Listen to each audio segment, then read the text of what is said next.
Order.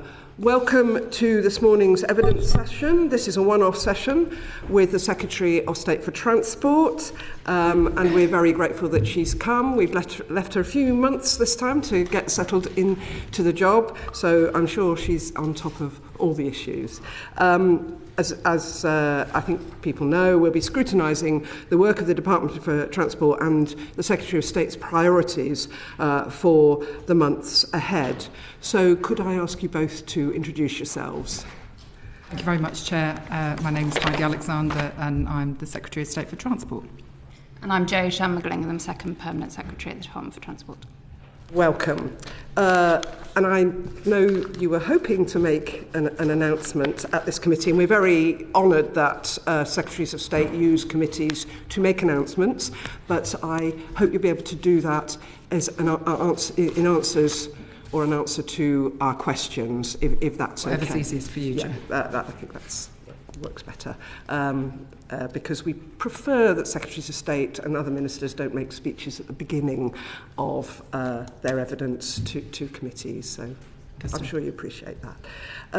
So my first question is, move fast and fix things was your motto when you first started.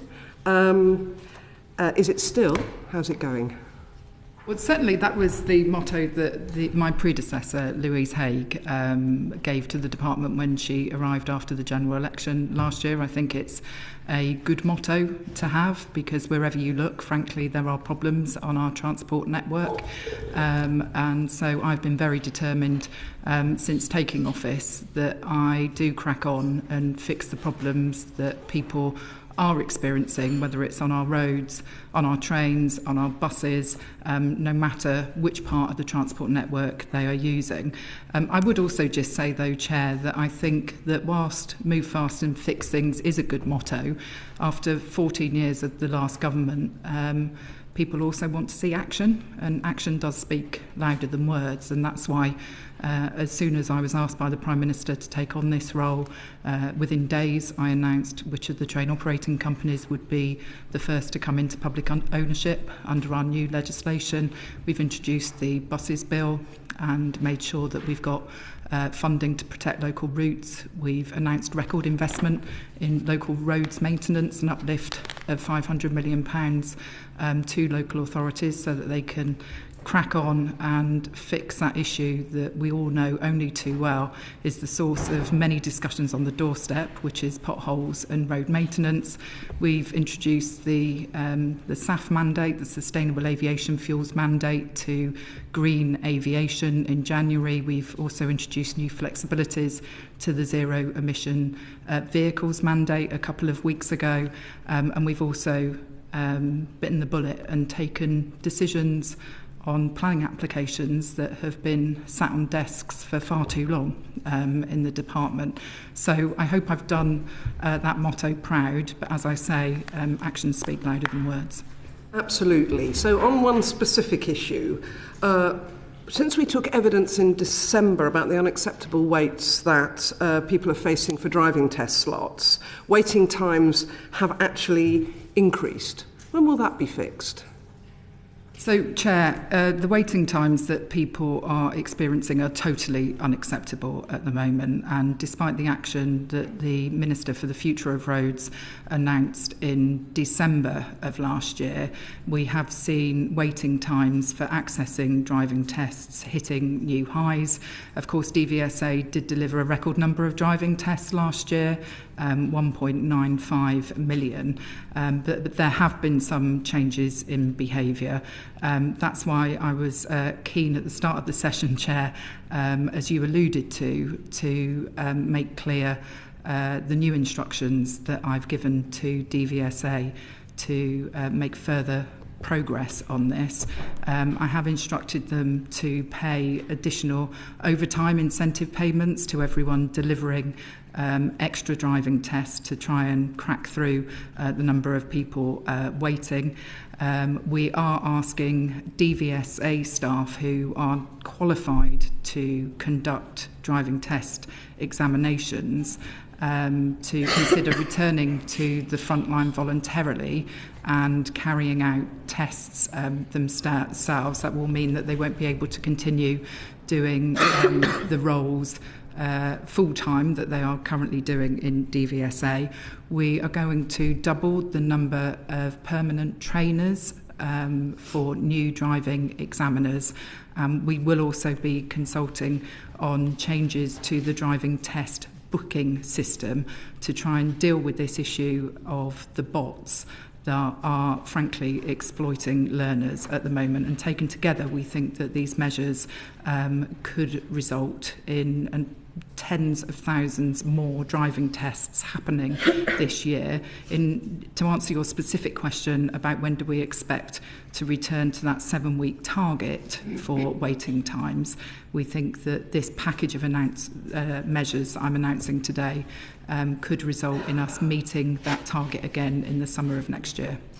Thank you. That's good to hear. However, some of those measures were already put in place, and among the evidence we had last time was where those qualified to be examiners were added to the examination roster. Unfortunately, that took people with strong experience of the examination system off the management role, and that then caused problems in terms of the management and the sort of productivity and issues at the driving test centres. We know we've got a great disparity of pass rates between different driving test centres. So I noticed you're paying overtime. One of the issues that was raised was that there isn't enough flexibility in the job opportunity, because some people who are in this sphere like to work part-time or flexible hours, and yet all of the new recruits, partly because of the training costs, are on full-time contracts. So there's not a lot of scope to increase in overtime. I'm surprised that isn't already an option for those who do want to work longer hours.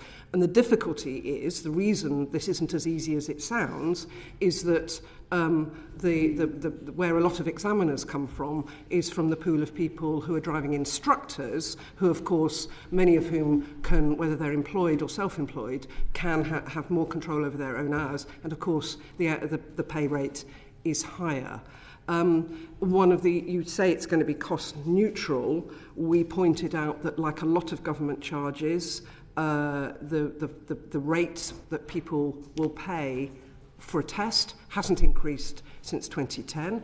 Other departments are increasing their core government charges that haven't increased with inflation. Are you going to review that? And finally, we're all shocked about the booking system. And bots and third parties being able to do what the EVISs have managed to stop for Glastonbury tickets.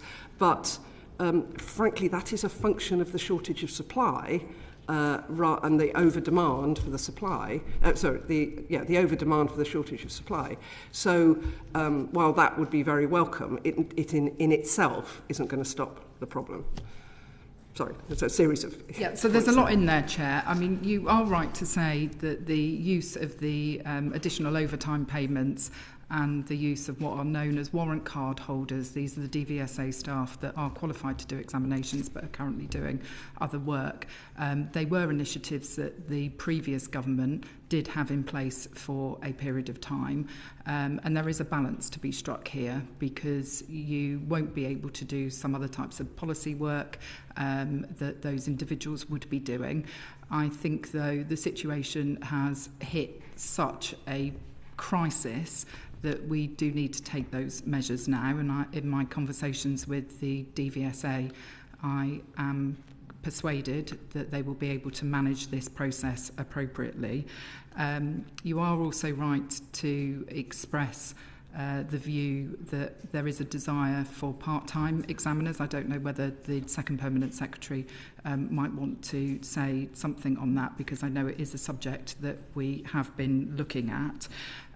The basic point here is that we need to recruit more driving examiners, retain more driving examiners, so that the pool of people who are available to be conducting driving exams is bigger, because we don't know whether we're hitting a new normal in terms of the level of demand for tests that is there. We have seen a change in behaviour with people booking their tests earlier in the learning journey.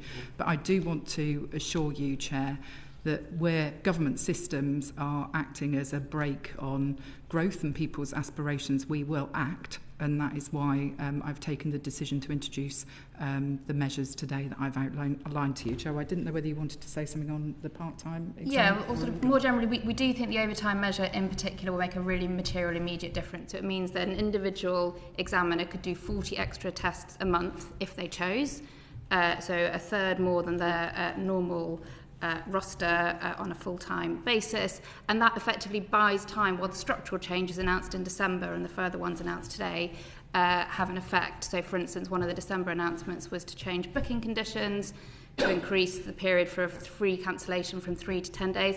That actually only came into effect on the 8th of April. So we're not yet seeing the benefit of those changes.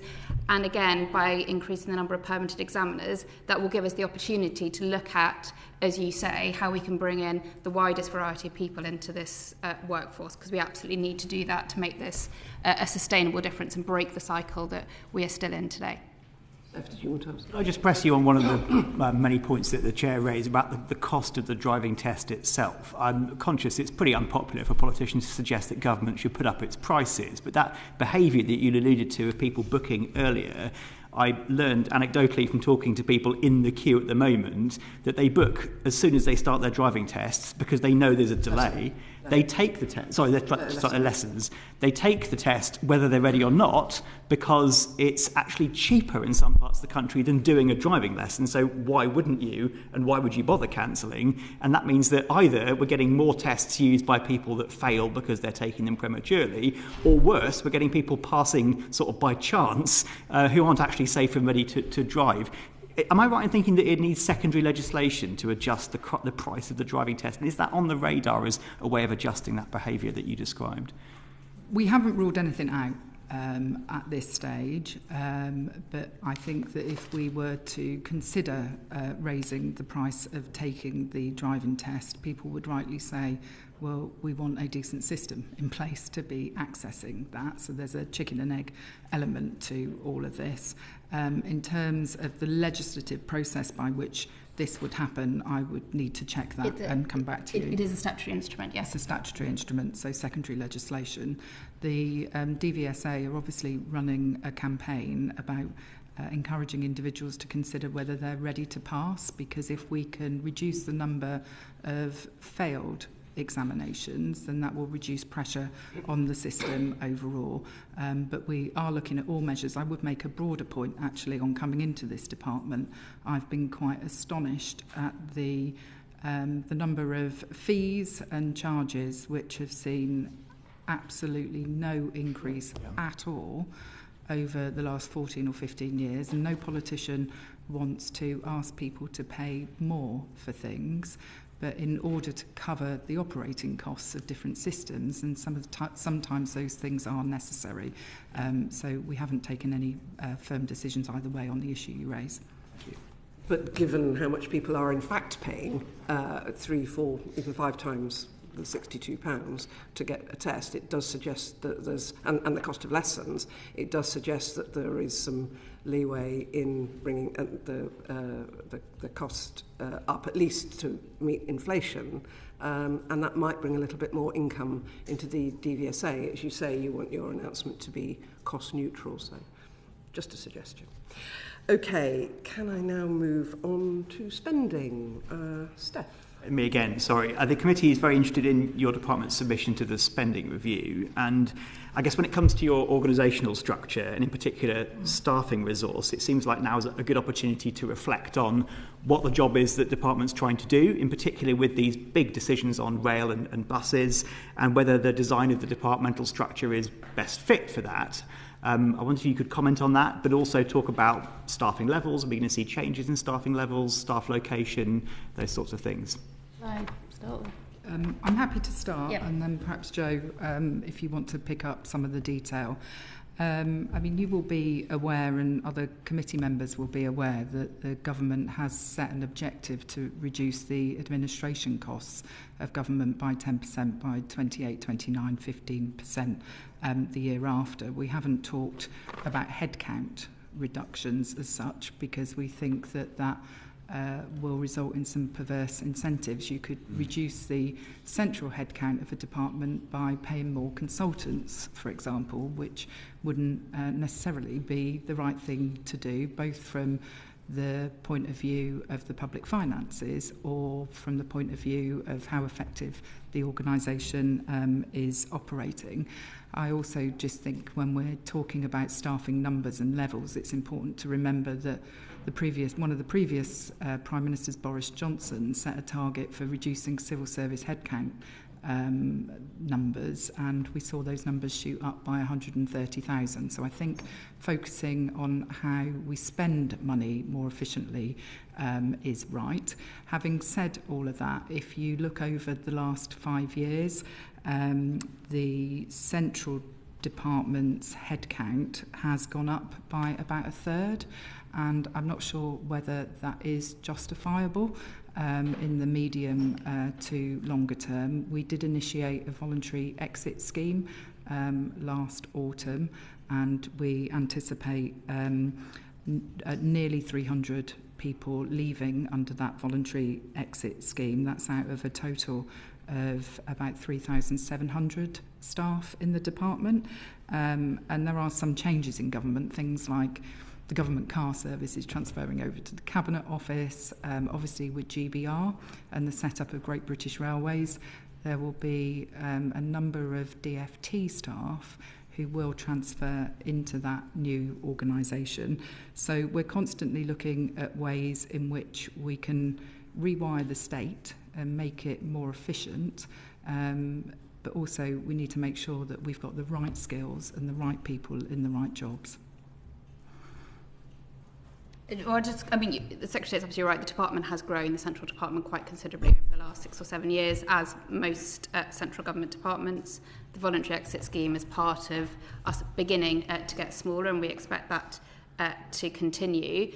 As the Secretary of State said, because this is about cost, not headcount, in some cases it can mean insourcing. So Kat Little recently wrote to the Public Accounts Committee talking about potentially bringing in 7,000 digital contractors and consultants into government, because that will offer us better value. And as we've just discussed, so we have 3,500 people in the core department, 15,000 civil servants total across the family of agencies.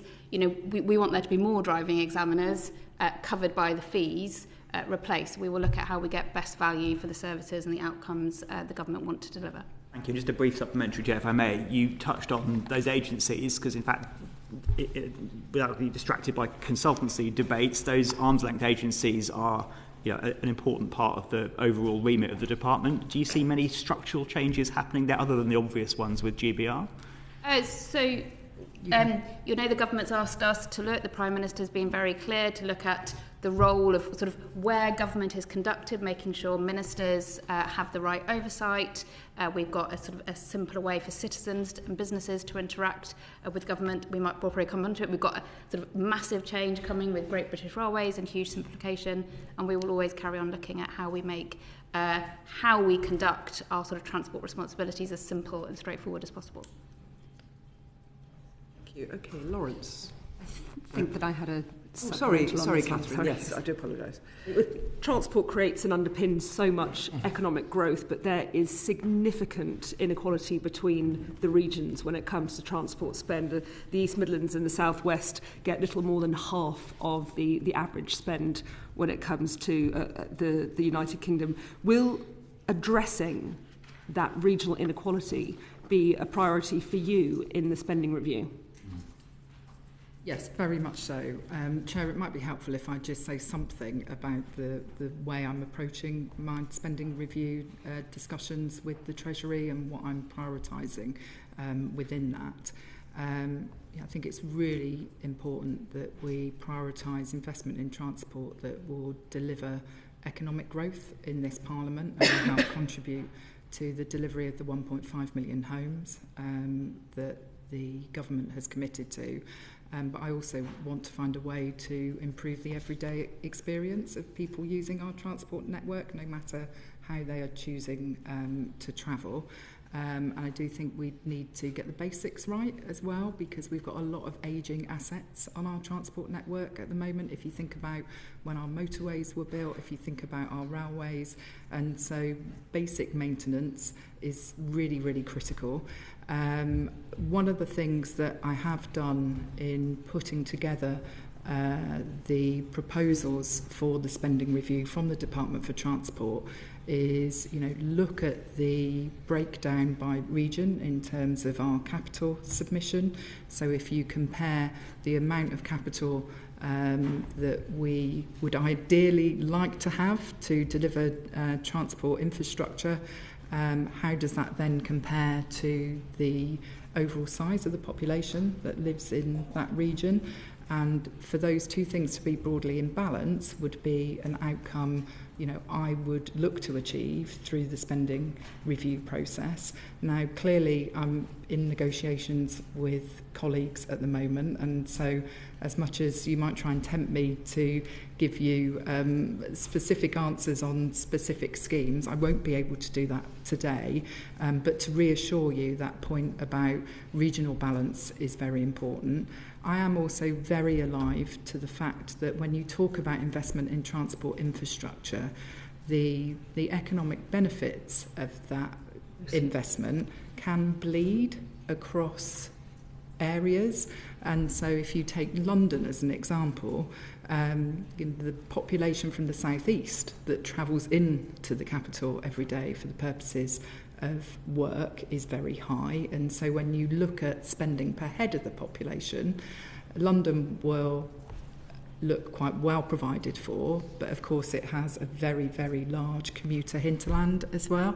But to answer your basic question, yes, we are very, very mindful of regional balance in the way we're approaching the spending review. Did you want to come back, Lawrence? Well, I think it leads on quite naturally to what I wanted to ask about, which is in respect of those projects that were inherited last year. And we heard in July that unfunded transport commitments were a significant share, I think about 15% of that wider 22 billion gap.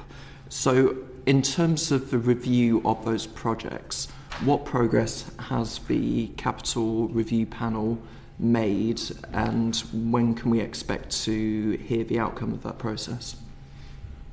So I think it probably is quite important to give a little bit of context about the Capital Review Panel that my predecessor appointed last summer. Obviously, it was at the point at which the dire state of our inheritance with regard to the public finances became obvious, and she put together a panel headed by Rachel Skinner to advise on strategic priorities for capital investment, not individual schemes as such, and they provided some advice to her in advance of the budget. They've done another short piece of work in advance of the second stage of the spending review. I'm pleased to say that some of their findings broadly align with the actual work that the department has been doing itself on the spending review. And so given that we have now actually entered into the negotiation stage with Treasury colleagues, I have written to everyone that provided their services free of charge to thank them for their work. We have closed down the capital review, and obviously the outcomes of what they contributed to in terms of the advice that they gave strategically internally within the department will feed through to the spending review process that we're now in. I see. So can we expect to see some kind of summary published of those conclusions that the panel came to around strategic priorities? So I think the intention of my predecessor was that the review would be an internally focused piece of work, and we don't have the intention of publishing a document because that wasn't the way that they operated, but it will inform the negotiations that we're having in the spending review. And just to reiterate the point, it wasn't about individual schemes, it was a more strategic piece of work. On that point around individual schemes, and I understand that you've said you're not going to talk about the outcomes for particular schemes today, but can we take from your update that scheme by scheme ranking, reprofiling, scrutiny took place within the core department in conversation with Treasury? Was that the process? So you would expect me, when I came into post in December, to sit down with officials in the department and look very closely at all the schemes that were on the books, be they road projects, rail projects, and look at the benefits that those schemes can offer, the costs, the stage of delivery that they're in, because clearly we are going to complete the very significant capital investments that are already underway, HS2 between Birmingham and London, Transpennine route upgrade, the work on East-West Rail. We're putting together the third road investment strategy as well. And so I think it wouldn't be true to say that there is a big spreadsheet that is listed 1 to 257 anywhere that exists in the department in terms of priorities. But obviously, given what I've said in response to a previous question about the strategic outcomes that I'm seeking to achieve from the spending review, be that delivering economic growth this Parliament, helping unlock homes, ensuring that we're improving people's everyday experience of the transport network, plus achieving that regional balance, the individual assessments of those schemes will mean that some perform better in terms of delivering against all of those objectives. And when you're looking at those sum of projects, are projects which are supported by outside organisations fully within that scope? I'm thinking particularly about the mayoral proposals for rail enhancements north of Birmingham. So one of the things that I have prioritised since joining the department was engagement with our mayors, whether those are people like Richard Parker and Claire Ward in the Midlands, Andy Burnham and Steve Rotherham in Manchester and Liverpool, the great collection of mayors that we now have and are blessed to have in Yorkshire, Kim McGuinness in the North East. And they haven't been shy about telling me what investments they want from the transport network. And I think this does demonstrate something actually about the extent to which our regional mayors understand that transport is holding back the potential of their areas and their communities at the moment. And so we are looking at everything in the round in terms of our spending review. And I think we also need to think beyond the spending review, because transport infrastructure projects by their very nature take a very long time to design, build and then get into operation. And especially when you're talking about large rail schemes or large road schemes, it's really important that we're thinking strategically, feeding into the 10-year infrastructure strategy that will be published alongside the spending review.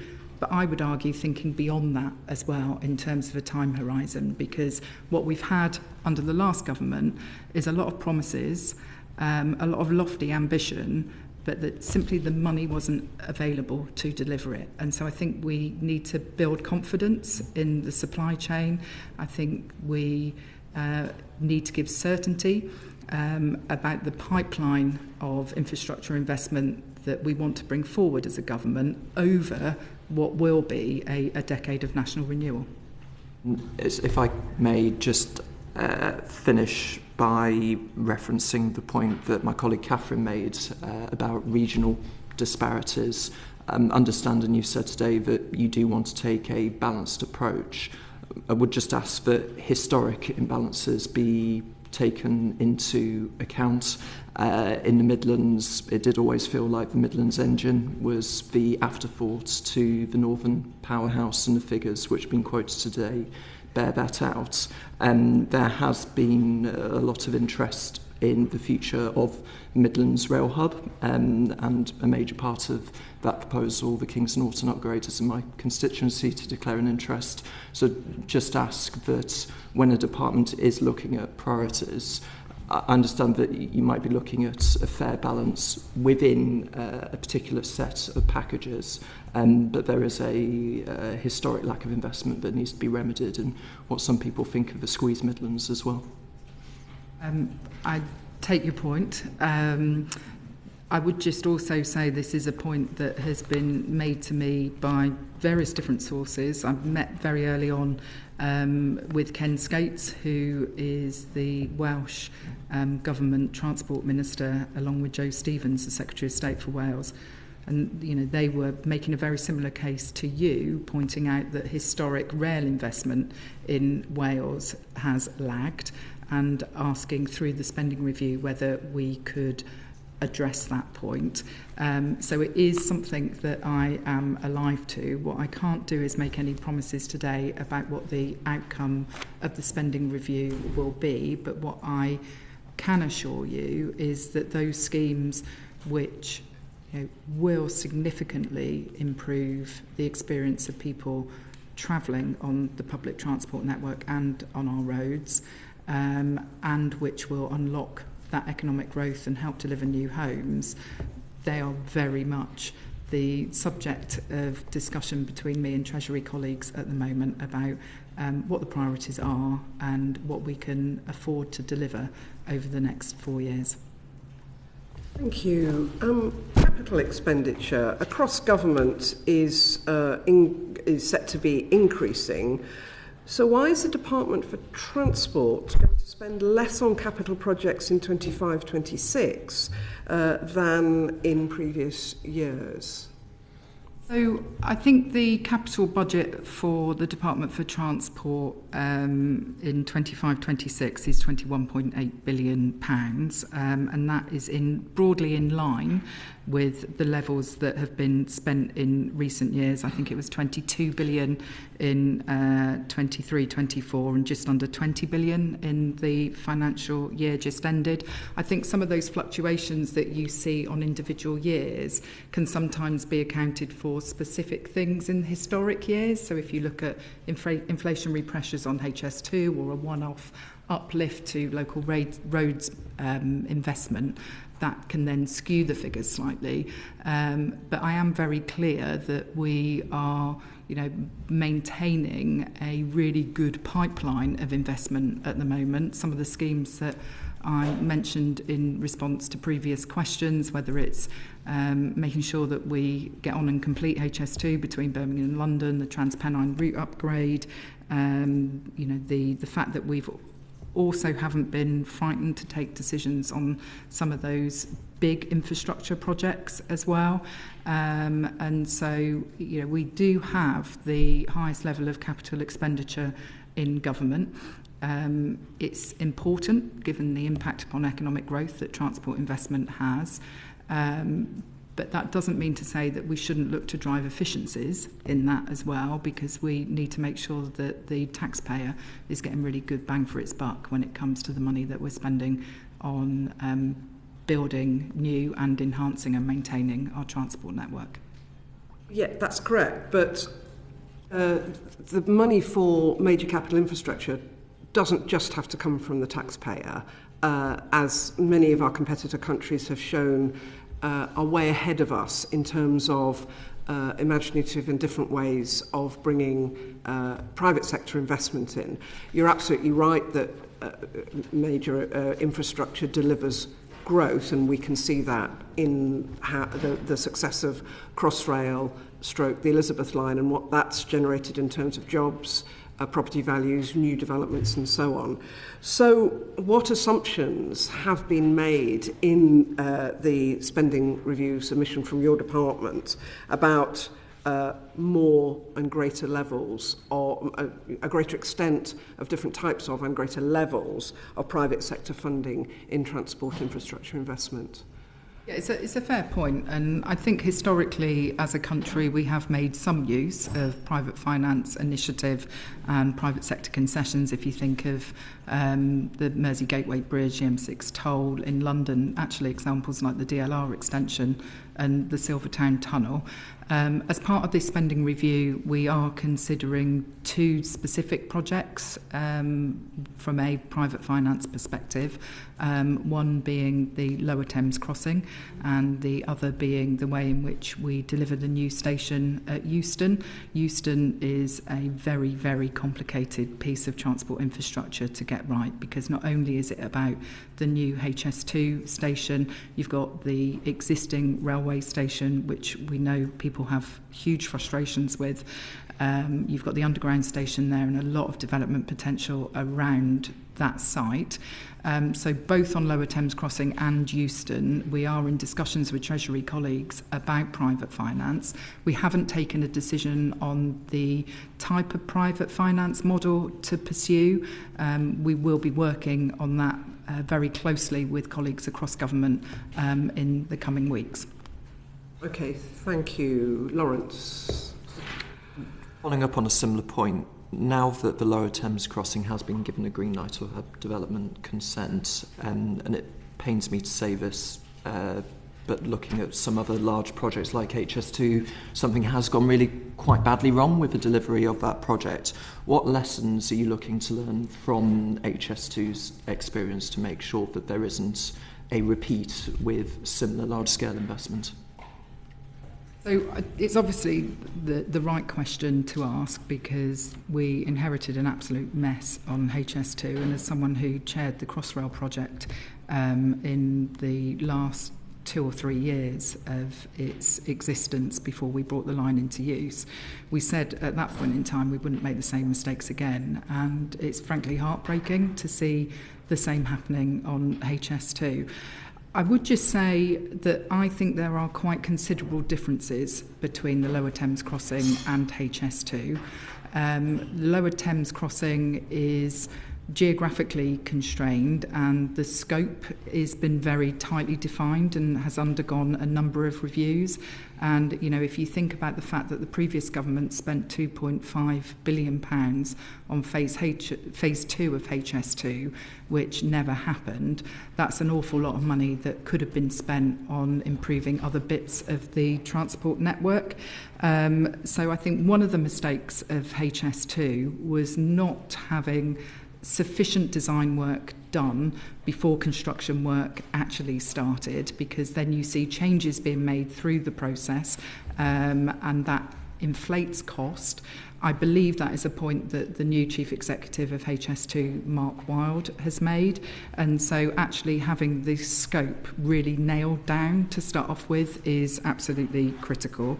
I would also say that rather than setting up a new arm's length body to manage the project, in National Highways, which is the promoter of the scheme, you've got an organisation that has got a really strong track record of delivering big road infrastructure. They have links with the supply chain. They, have a strong understanding of the work that is necessary, and also the operational interfaces with a road tunnel and a freight tunnel, which is what this would be, is actually quite different from a railway, because if you think of all of the interactions that the civil engineering works on a railway have with signalling systems, rolling stock, the day-to-day running of the railways, it isn't the same. And so whilst we will, of course, learn the lessons from HS2, we commissioned James Stewart to do a review of governance, and that report has now been provided to me. I think we do also just need to keep in the back of our minds that there are some differences between the Lower Thames Crossing and HS2. Thank you. Catherine, do you want to come in on this? Yes, I had a follow-up on that before the next question, if I may, Ruth. With the significant expenditure being spent on alleviating the vehicle congestion on the Lower Thames Crossing and the freight on vehicles. What, if anything, is being looked at to enable moving some of that freight onto rail rather than it just being on our roads? Yeah.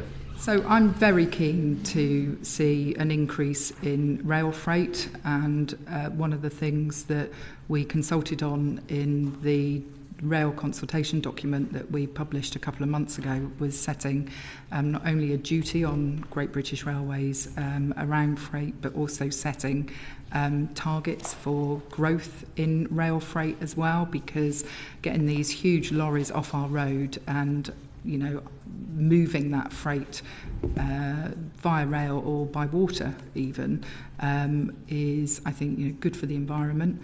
It's good for easing congestion. What I would say about the Lower Thames crossing, though, is that it is a strategically important freight route linking the short straits and the Channel crossing at Dover up through to the Midlands and the North. And currently, a lot of that traffic is coming over the Dartford crossing, which is now of a certain age and will have resilience issues in future. And so whilst, yes, lots more to do to move freight away from road and onto rail, it is important that we address that particular issue in that part of the country, given the importance it does have as a strategic freight route. You think it's missing an opportunity, though, particularly along that route to move it onto rail there, rather than just facilitating more HGVs? I think the question is how you would get freight across the River Thames when it comes to rail, because if you think about the rail links, that's the issue around the Thames estuary, and so creating those links from Kent to Essex on the road network is critical. I speak to a lot of mayors of big cities who want to see, some of the time less rail freight in very densely populated parts of the country, and so you have to think about what the actual rail network is. That's not to say that we shouldn't be looking creatively through GBR when we establish it to get more freight onto the railways, because that is a big strategic priority of mine. We are working with the freight industry more broadly on a new plan as well, but we are baking it into the setup of GBR right from the get-go. Thank you. Thank you. And with you, Catherine. Thank you. We understand that integrated transport is a priority, and there was a call for evidence at the end of last year around an integrated national transport strategy, really framed from the point of view of the individual passenger. I wanted to ask what you want that to achieve. Yeah, so I think that the integrated national transport strategy should really set out the vision for transport across England, and it should focus on how we better design, build and operate the transport network to meet the needs of the people who are using it. I want to be clear that this isn't another infrastructure strategy. We've got the 10-year infrastructure strategy that we will be publishing alongside the spending review, and there will be more work that my department is doing both on the roads investment strategy, RIS3, and the rail investment pipeline looking forward. So I think what's distinctive about the integrated national transport strategy is its focus on people and integration, because I think we sometimes don't think enough about the door-to-door experience of people making journeys. Even if you think about frustrating things like going to a new place and not having the right parking app on your phone and having to download a new app, what's that experience of turning up at a railway station only to find that you don't know where the bus stops are or the buses have stopped running. And so how we integrate better between modes is really critical. And I think government has a convening role to play to make sure that local authorities have access to the best information. Solutions in Swindon won't be the right solutions in Derby, but actually we need to equip local leaders, be they council leaders or mayors of our combined authorities to be able to make the right decisions that mean that the transport network just makes more sense for people who are using it. I do want to see the needs of different people thought about as well who are using our transport network. We've got an ageing population, we've got increasing numbers of people in the UK who are living with disabilities or long-term health conditions, and so it's actually thinking about how we get a transport network that works for everyone, and that's what I see the work on the Integrated National Transport Strategy as being about. We put out a call for evidence. I think that we got about 6,000 responses. We did 11 regional road shows, and we're going to be doing some more targeted panels with groups that have been unrepresented in that process to make sure that we've got really good input. But there's been a lot of engagement and a lot of interest in this. When do you expect the strategy to be published? Later this year. Do you plan to set out an integrated strategy for other elements of the transport system, whether it's freight like we were talking about, or looking at overall strategic objectives, modal shift, and how transport and planning should interact? So I would expect the Integrated National Transport Strategy to be clear about how transport planning and the planning system and the delivery of homes and spatial planning works together. We are doing that work on the new freight plan. I've talked about the work that will be happening on things like the roads investment strategy and the rail investment pipeline as well. So there won't be other particular plans apart from those which I've mentioned. I do think we suggested this in February around changes to the National Planning Policy Framework, that we need to be more vision-led as opposed to just operating on a predict and provide approach. We need to think about the places that we are trying to create. If we're building new homes on the outskirts of a town, making sure that actually you've got bus routes there from day one, which are operating, so that you don't bake in particular types of travel habits because the public transport simply isn't available. And so I think that's the broad direction that we're going in. Thank you, Chair. Okay, thank you. Scott. Thank you, and thanks for coming along this morning. Just to explore a little bit more about what you were saying to Catherine there about accessibility. Obviously, you would have been really excited to receive the committee's report on transport accessibility, and we're looking forward to your response to that.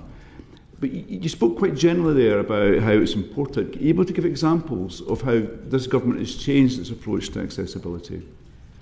Yeah, and I think I would say that I've been struck since coming into the department that this is an area which hasn't had the attention that it should have had in recent years. If you think about the last government's inclusive transport strategy, I think it dated back to 2018. There were a lot of lofty aspirations, but the actions which followed simply didn't match up to the rhetoric, and so I think it is important that we change that. We have, through the bus services bill, introduced some new standards around bus stop accessibility, and we supported Lord Blunkett's amendments in the Lords around statutory design guidance for floating bus stops in particular. We have committed to publishing a rail accessibility roadmap in advance of the creation of Great British Railways. We set up the Aviation Accessibility Task and Finish Group that is chaired by Tanny Gray-Thompson. I had a good meeting with her a couple of weeks ago and expect the recommendations from that group to come to me later this year. We also have done things like extend the payments for small coach and bus operators to make sure that the information that you actually get on the bus is accessible to everyone, whether that's about fitting new audiovisual screens, putting hearing loops in on buses, and more broadly than that, I think we have established a new centre of excellence in the department. I don't know whether Joe's nodding. I don't know whether Joe might want to say something more about that. Yeah, so we were doing work to make sure we are always, as Secretary of State, thinking about people and different groups of people in our policy development and delivery. So we brought together our work on the public sector equality duty with wider work that helps us think about individuals. We have developed and published transport user personas, which are a sort of methodological way of enabling us to think about different users. And we sort of very deliberately have a behavioural scientist as our chief scientific advisor, because particularly for us in transport, it is so critical to making sure we actually deliver the system services that people need. I think that's important because I think we can design the best system in the world, but it's how people interact with it matters. Going back to bus stops, of course, a lot of people can't access their bus stop because there's cars parked on the pavement. So when can local authorities expect to get the power to enforce the pavement parking ban if they so wish to do? Yeah, so look, I do think this is an issue that has been left to languish for far too long. It was one of the first conversations that the Minister for the Future of Roads, Lillian Greenwood, had with me when I joined the department in December. We are committed to publishing a response to that consultation, and I do want to make sure that local authorities have effective and appropriate measures to be able to help them tackle this problem. So we are looking to publish that consultation response in the coming months. If you don't mind, people probably want more than a response to the consultation. They probably want a timeline for those powers being given to local authorities. I mean, what is the barrier to that happening? I know you're busy. Yeah. Well, I think you are anyway.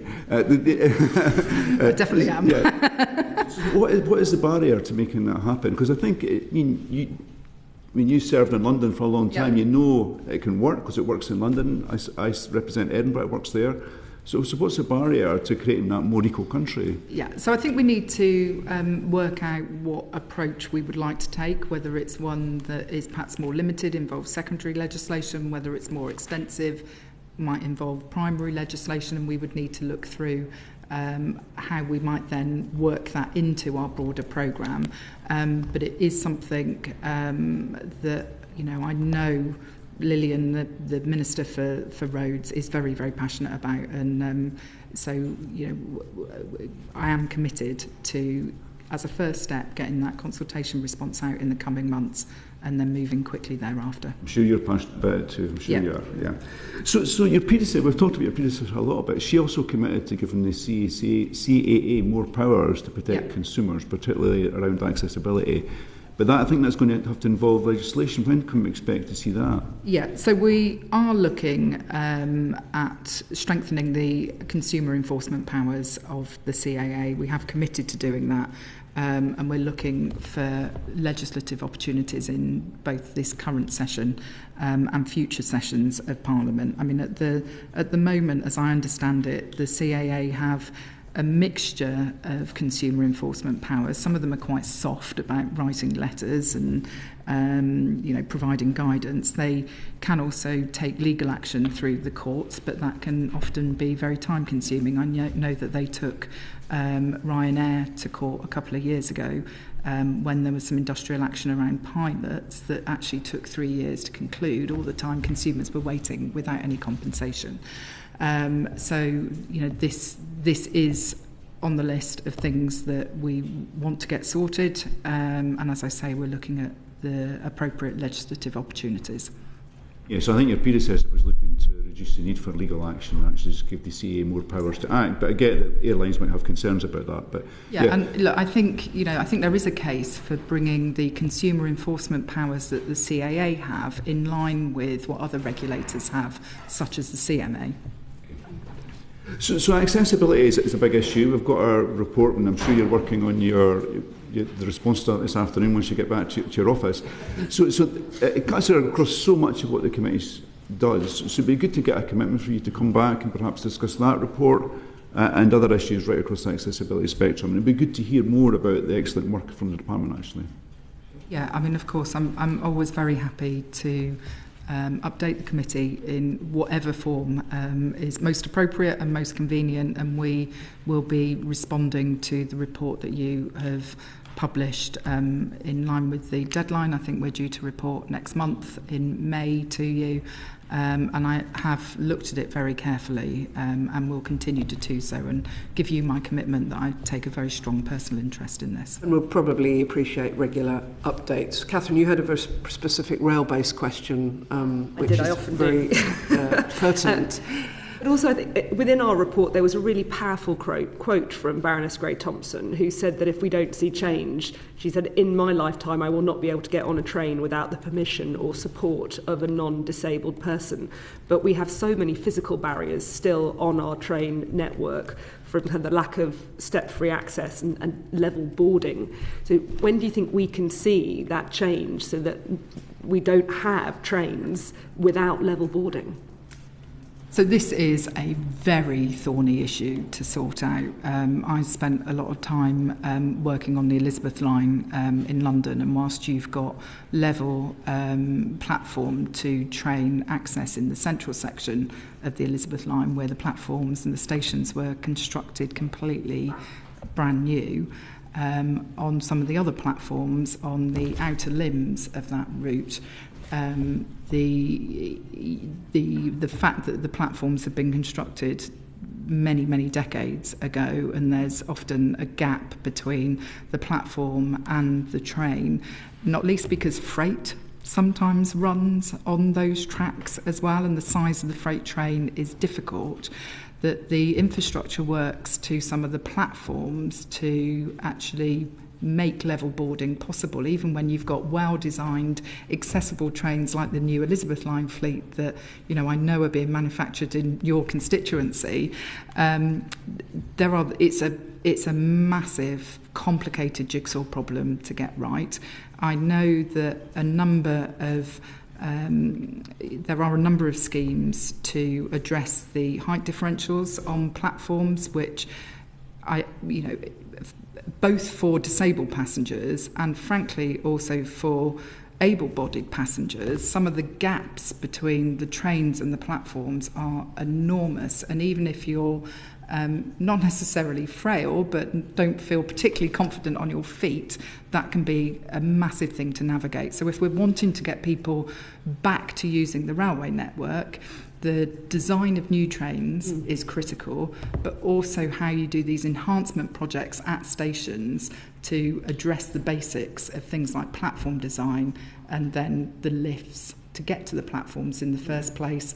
That's why, you know, we're proceeding with things like the Access for All schemes on the rail network as well. And just to, you know, reassure you, you know, I met with Tanny Gray-Thompson a couple of weeks ago, discussed both the work that she's doing on aviation accessibility, but had also seen on social media some of the problems she's been experiencing with the train operating companies, and I've immediately raised those issues with the managing directors of the train operating companies in question, because if Tanny is experiencing it, it means there are thousands more people across the country who are experiencing it as well, and it's simply not good enough.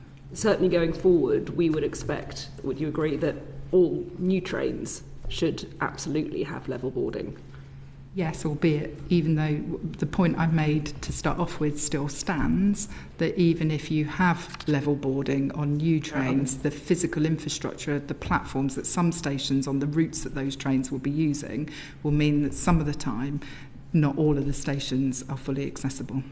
Thank you. Maybe that's a role for GBR in terms of the station infrastructure. Did you want to come in, Rebecca? Thank you, Chair. I was just interested on what you've just said, Secretary of State, because obviously that's a really laudable aim to have, but we've got kilometres and kilometres of platforms that would need changing, and it's coming under government ownership.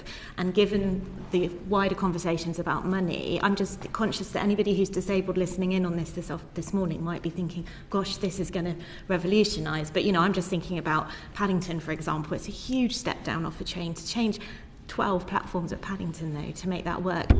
Laudable ambition, but what might be a time frame that could actually realistically be delivered in? Because, you know, are we talking decades away, just to be realistic with what we're suggesting? I think you make a very fair point, and it was the point I was seeking to make in response to Catherine's question, and that is that you can make targeted enhancements to stations where there is particularly high usage, I would suggest, but you are going to have to prioritise that investment pipeline, because the scale of the rail network is such that with the best will in the world, and even if you had very significant budgets, you're not going to be able to do everything straight away. If I may, I think it's also why you've prioritised 10 million extra funding for the passenger assist service to make sure that is working really effectively immediately, so that where people do need assistance, it is available consistently and they can rely on that assistance being there. And as our report was subtitled, it's rights against reality, and too often the reality doesn't always fit in with the policy or the procedures, and that needs to be got right throughout the whole system. Thank you, Secretary of State. We're now going to move on to different transport modes, questions, and we're going to start with aviation. Baggy. Thank you, Chair. So we all understand that driving growth in our economy is so important on so many different aspects, but what is the government's strategy for airport expansion? So we will support airport expansion when it delivers economic growth, where it delivers jobs, improves the passenger experience, and where that airport expansion is in line with our legally binding environmental obligations, be that on carbon, on noise or on air quality. We are committed to securing the long-term future of aviation in the UK, and we realise the benefits of international connectivity that our airports bring. I do think if more people are going to fly, and that's certainly where the current demand trajectories are pointing, then we need to make flying greener and less carbon intensive, and so that's why we have put such focus on things like the development of the sustainable aviation fuel mandate, the commitment that we've made to introducing the revenue certainty mechanism. You will also be aware that the government has invited proposals from Heathrow for a third runway at that airport.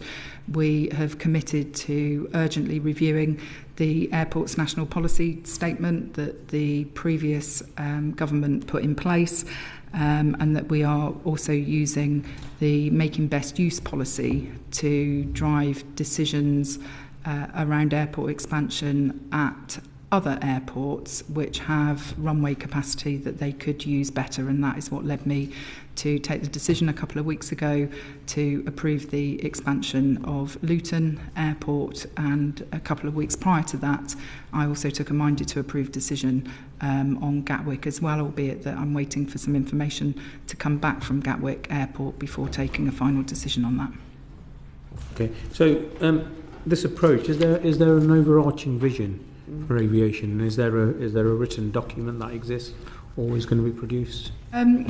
So there isn't a document that is called the aviation strategy, and if I was persuaded that such a strategy would be useful to the sector, then I would consider publishing one. I think we have been really focused on what some of the key challenges are that the aviation and airport sector have been speaking to us about, namely actually taking the decisions on the planning applications that have been in the system in some cases for quite a long time, as well as inviting those proposals for Heathrow.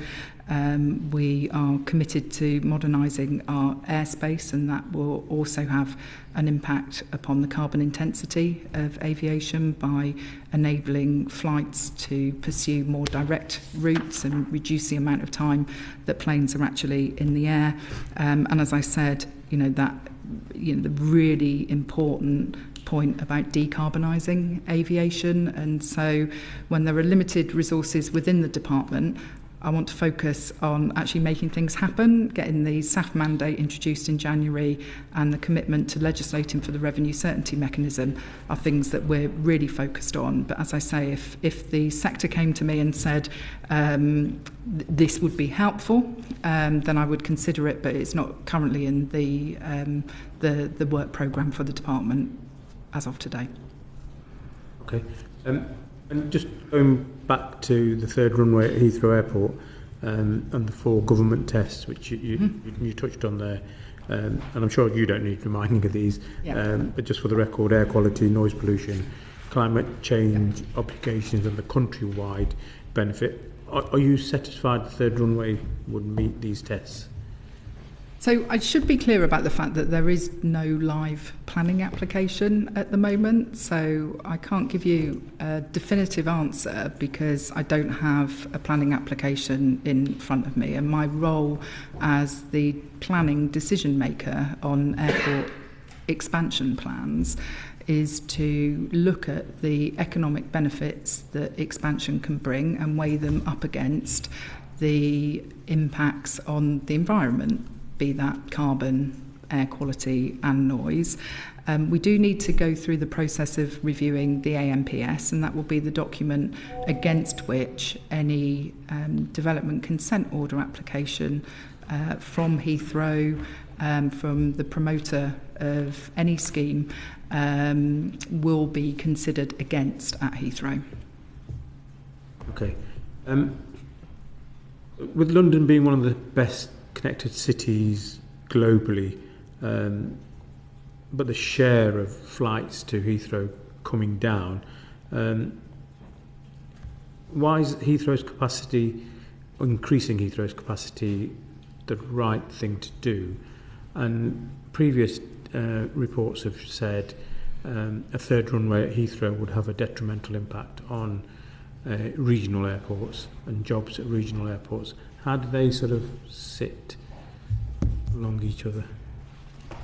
Yeah, so despite the pandemic, capacity at both Heathrow and Gatwick is almost running at its limit, to be honest, at the moment. Last year was Heathrow's busiest ever year, and demand is expected to continue to increase there. And so if we don't address this issue about capacity constraints at Heathrow, I think we risk losing out to other international hub airports. If you think about the likes of Charles de Gaulle and Schiphol, for example, I saw some really interesting stats about the number of regional airports that connect into Schiphol as opposed to connect into Heathrow. And I think last year it was something like 17 regional airports that link into Schiphol for long-haul flights, but it's only 9 regional airports that link into Heathrow. And so what we don't want to see is Heathrow's status as a global hub airport eroded. It's really important for air freight as well, and if you think about some of the things that come in on air freight, things like medicines as well as some types of food as well.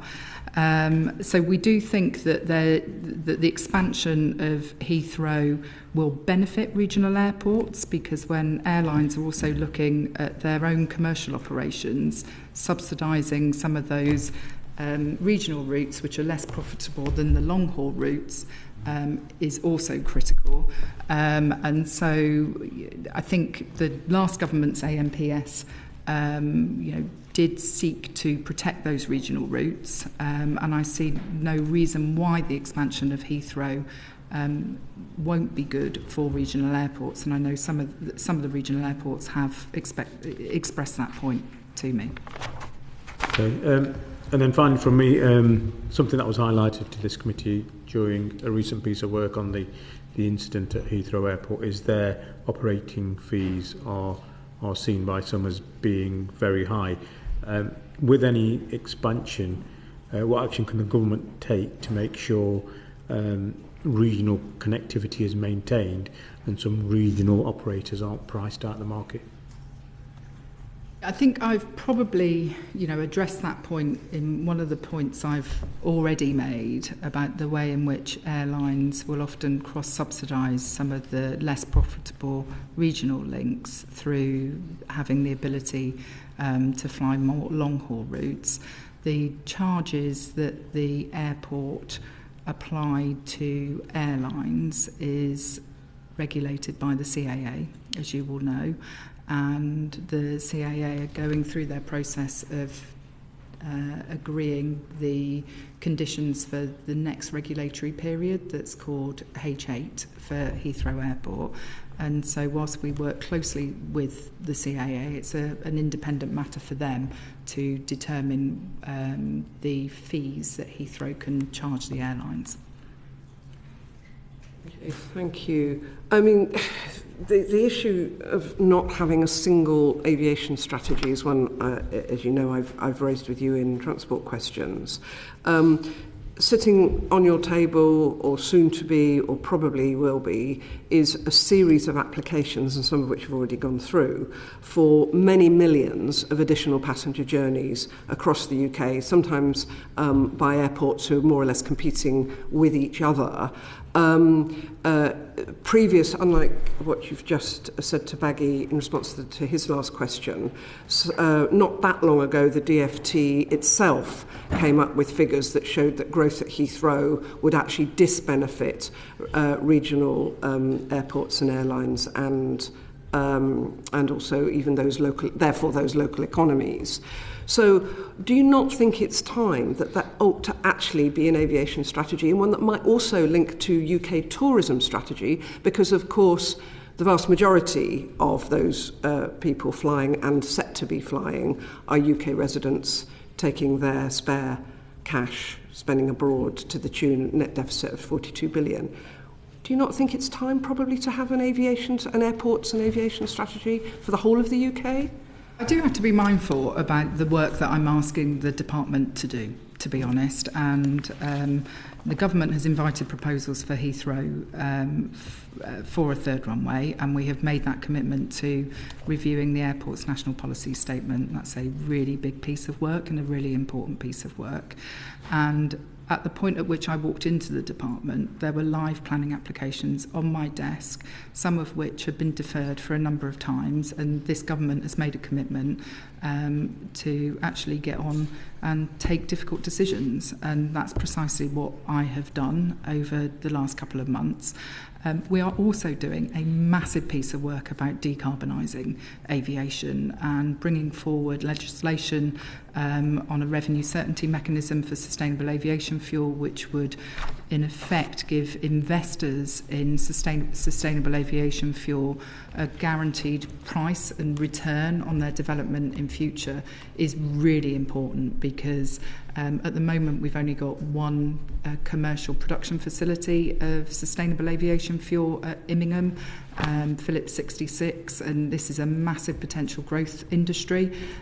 Could provide some really high skilled quality jobs as well as reducing the carbon intensity of aviation.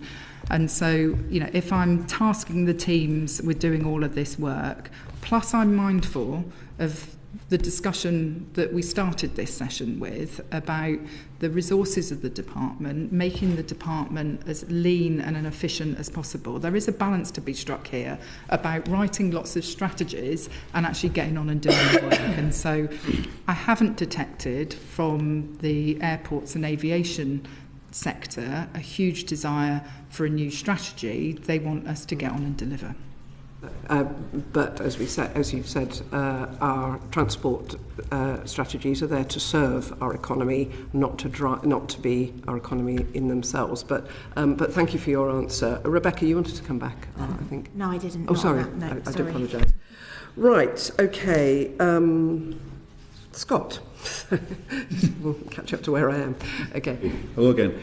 Just on this regional airport piece, so I mean, you referenced the contrast between Schiphol and Heathrow and the regional connections, etc.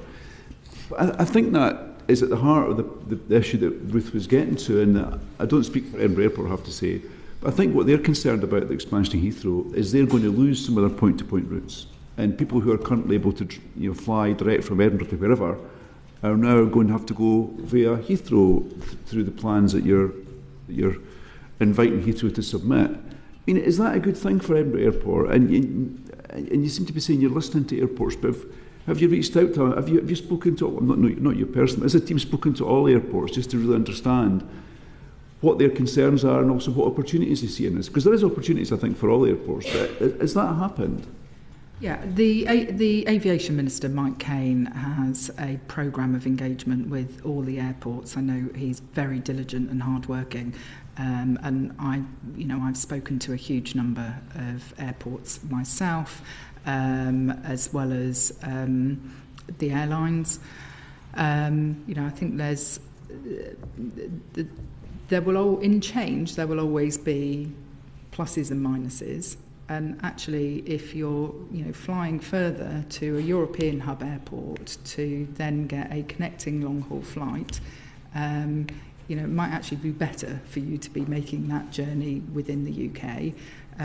Clearly, one of the other things I also want to do is make sure that we improve the public transport accessibility of our airports as well, so that domestic journeys, that the choice won't always be plane first, that if you can have a quick, affordable train link to an airport to take a direct flight, that will obviously be preferable as well. We have also set up something called the Aviation Futures Forum to bring together ministers and industry leaders to look at how the sector can contribute towards the government's missions. And so there is a huge amount of engagement that is going on. Okay, and I think the public transport connections to airports, I think it's obviously passengers are a focus for that, but airports, many of them employ many thousands of people, so getting it right for them is really important. So I think, again, I guess the problems at Heathrow in March highlighted issues around, resilience of national transport infrastructure. As a privately operated entity, so is that giving you, I guess, perhaps the hard way, is that giving you a better understanding of how the government needs to intervene with privately operated pieces of national transport infrastructure? Intervene's perhaps the wrong word, I guess, but be more mindful, is maybe the way we put it. So much of the UK's transport infrastructure is operated privately, and so it is really important that, especially when it comes to critically important national infrastructure, that government works with the operators of that infrastructure to prepare for and try and prevent disruption. And so there's a lot of close working that goes on between the DfT and organisations like the National Protective Security Council and also the National Cyber Security Centre.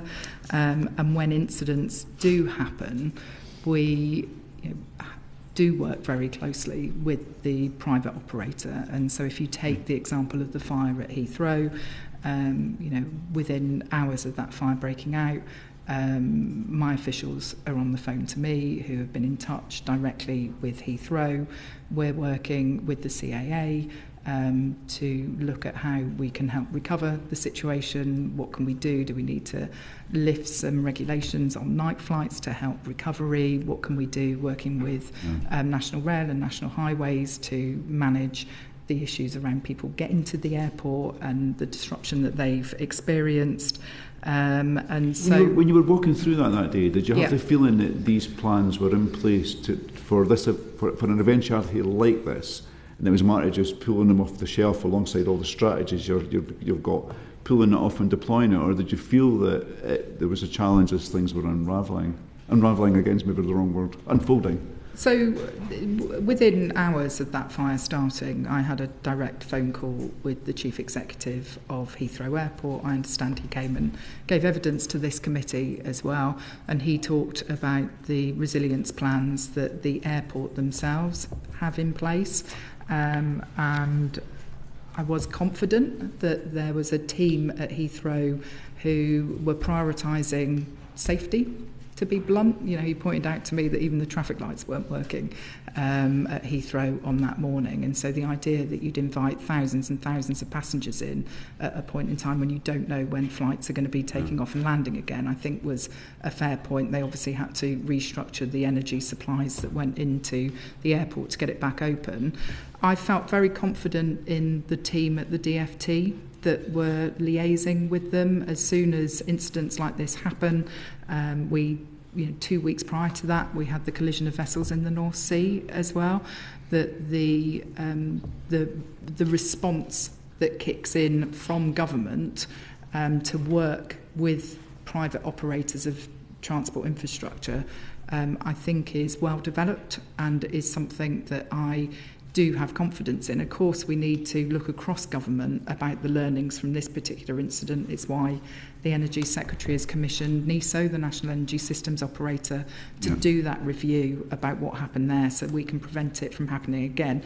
I'm not saying there aren't things we can learn. Of course, there are things we can learn, but I do think that that there are well-tested and proven processes in place. Is that fair, Jo? Absolutely. The other one you saw kick in overnight was from NATS, who deployed their existing plans to deal with all of the planes that were en route to Heathrow at the time and make sure they landed safely in the UK and in neighbouring countries. So there, of course, there's no stories or reviews looking at what happened, but there's none from the DFT. Do you think you're happy that these are reviews which are already running will answer any questions that you might have about the situation? Yeah, so there's two reviews. There's the NESO review that has been commissioned by the Energy Secretary, and then there's a review that Heathrow themselves have commissioned, being led by their independent board member, Ruth Kelly. I understand that's due to come back in March, and we're in discussions with Heathrow about them sharing that report with us as well. And more generally, Cabinet Office are looking at national resilience overall. I think work commissioned by Pat McFadden as CDL, and they are looking at the government's overall approach to national resilience and anything we need to learn and improve for the future. Okay, I'm just conscious of time, and I think when these reviews come to us all, I'm sure we'll have further questions of the Department for Transport in terms of national infrastructure and resilience. Did you want to come in on something quickly? To come back in on something that Scott had said about public transport and the regional airports thing piece. I suppose it was just a reflection, but also a bit of a challenge, which is that, we've talked a lot about rail links to airports, but, a lot of regional airports are nowhere near a train station, and you have to have buses to get there. And I suppose it's what methods might the department be using to ensure that those regional airports have a future, and that if you live a long way from Heathrow, which is going to get this third runway, or Luton or Gatwick or wherever, my constituency is in Devon, the nearest airport is Exeter, there's no bus from Plymouth to Exeter, Plymouth to the airport. Those sorts of things can't be how would you address those sorts of challenges on those regional airports that are not accessible by trains without a strategy on regional airports? Well, I think that buses to airports really comes back to what the local transport authority is doing to properly plan the bus service in its area.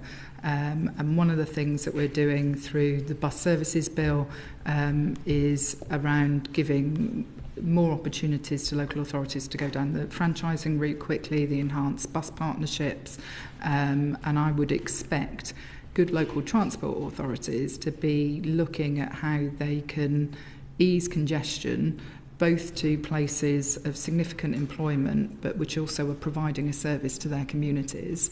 And so I think that's probably the way it needs to be tackled, through the part of government that has responsibility for overseeing the provision of local bus services. But I would also expect the airports to have a sustainable transport plan, to be setting out how they are going to increase the number of people that are coming to use their services using sustainable modes of transport.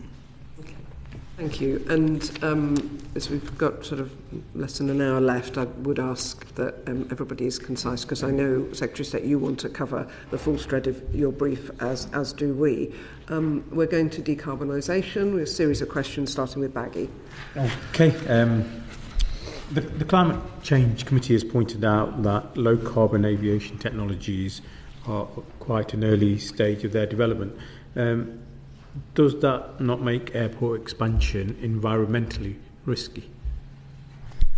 So, of course, there will always be risks with new technology, but there's also great opportunities as well. And when it comes to airport expansion and the climate, I often think about the fact that, I don't have children, but I do have nieces and nephews. And actually, I want them to have the experiences that I've had in my life, to be able to travel and to fly. I think it's a good thing for people to be able to visit other parts of the world, and that we all represent communities where businesses trade internationally and where families are often spread across continents. But I don't want my niece and nephew to grow up in a world that's ravaged by climate change either, and more extreme, frequent weather events. And so I think we've got a moral responsibility to run as fast as we possibly can to green aviation. And so, yes, there are risks, but there's the opportunities. That's why we've introduced the Sustainable Aviation Fuels mandate. It's why we're legislating for the revenue certainty mechanism. It's why we're also pushing forward with airspace modernisation and setting up the UK Airspace Design Service so that we can tackle some of those airspace challenges to start off with around London, where there's a real need.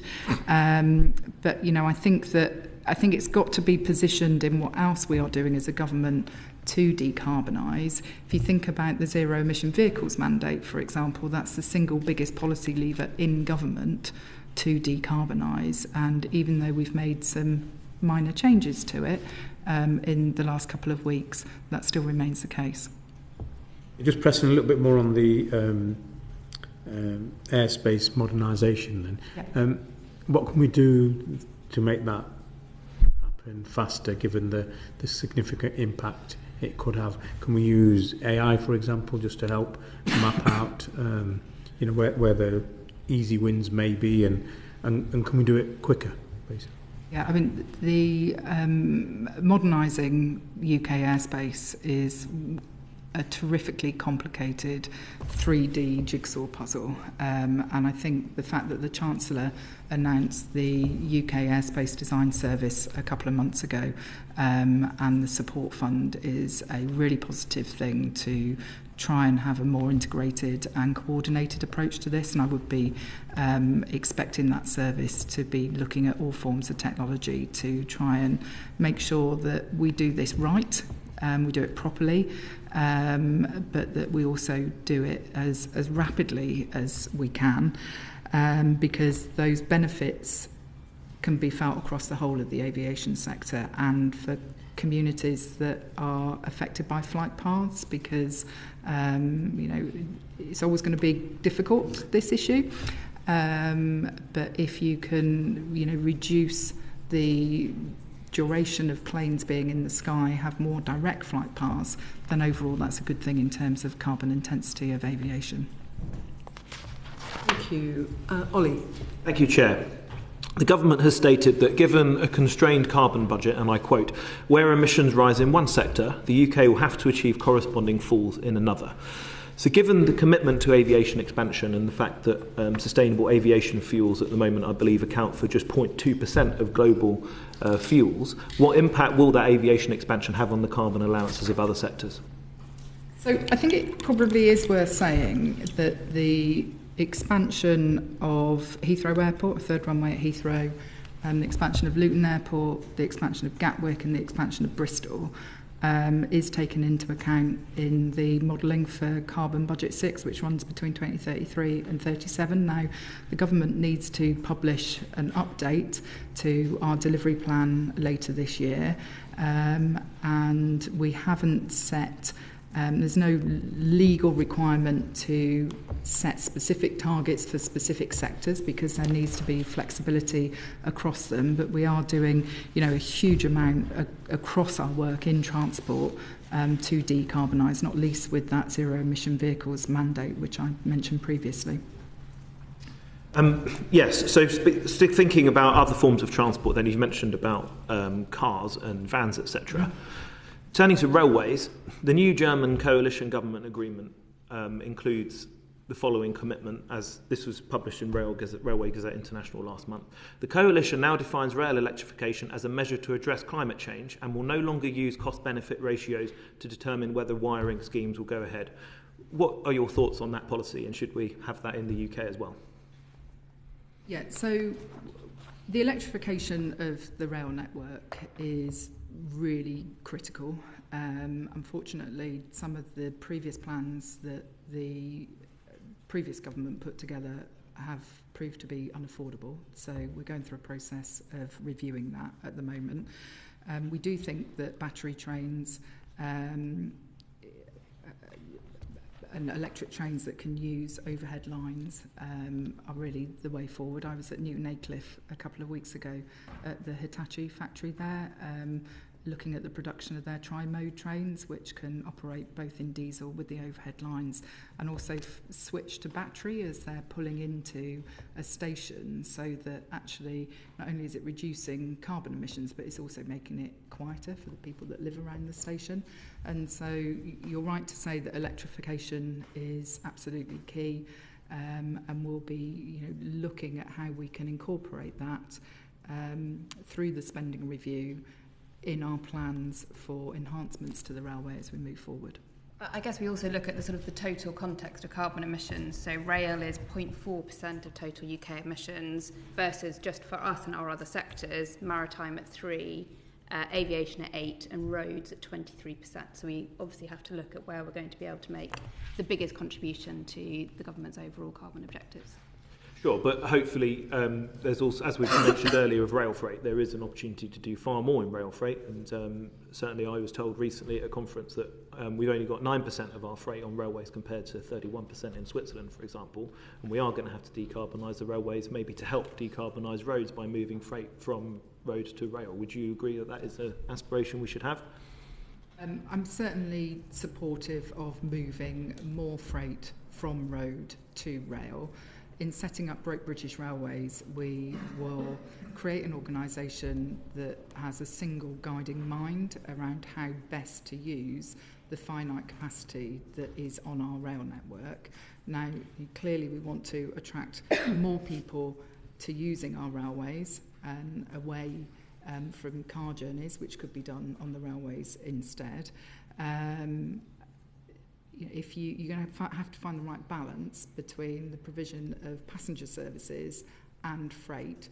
But by creating Great British Railways, you do give one organisation the overall strategic oversight to make those judgments about what is in the best public interest.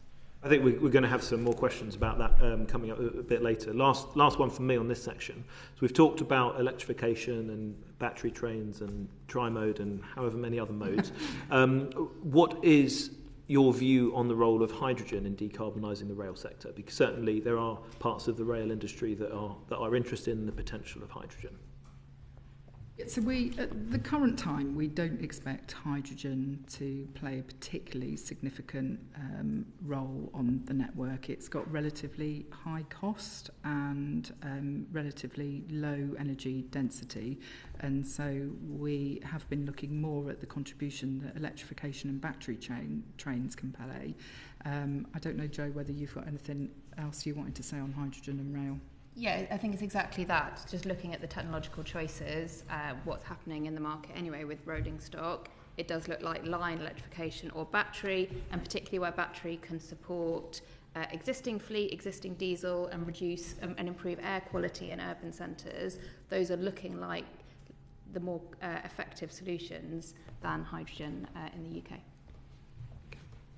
Catherine, very quick question. A very quick one, just building upon what you have said, with people living alongside lines when you've got really poor air quality, and I think Midland Main Line, it's like 48,000 tonnes of carbon, and it is a line that is really densely populated.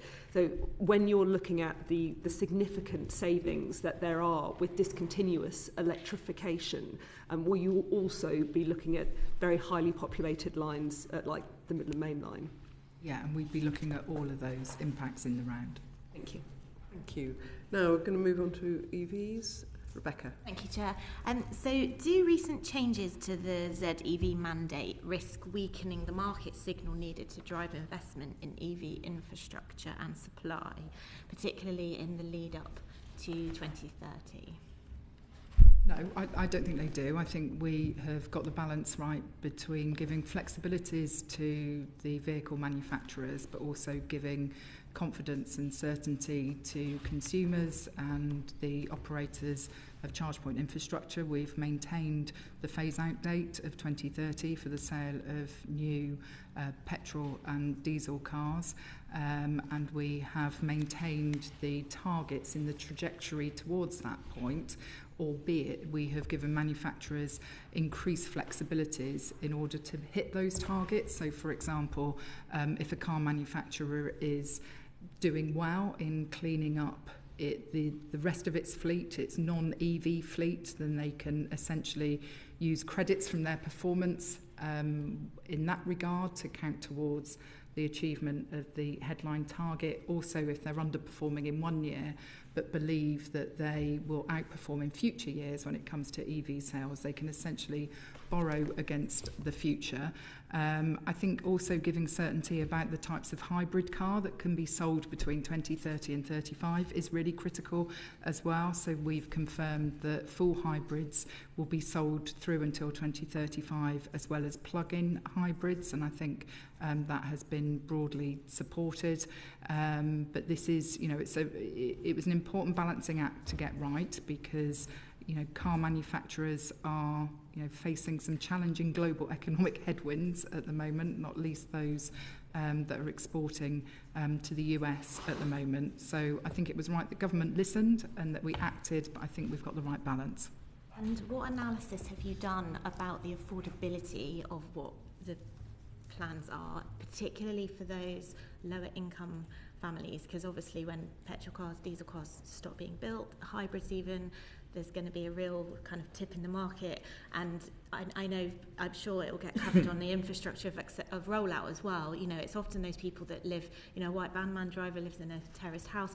How are we going to make sure that people who do those jobs that are really important, that need to get their families around, are not kind of squeezed out of the car market as a result of these changes?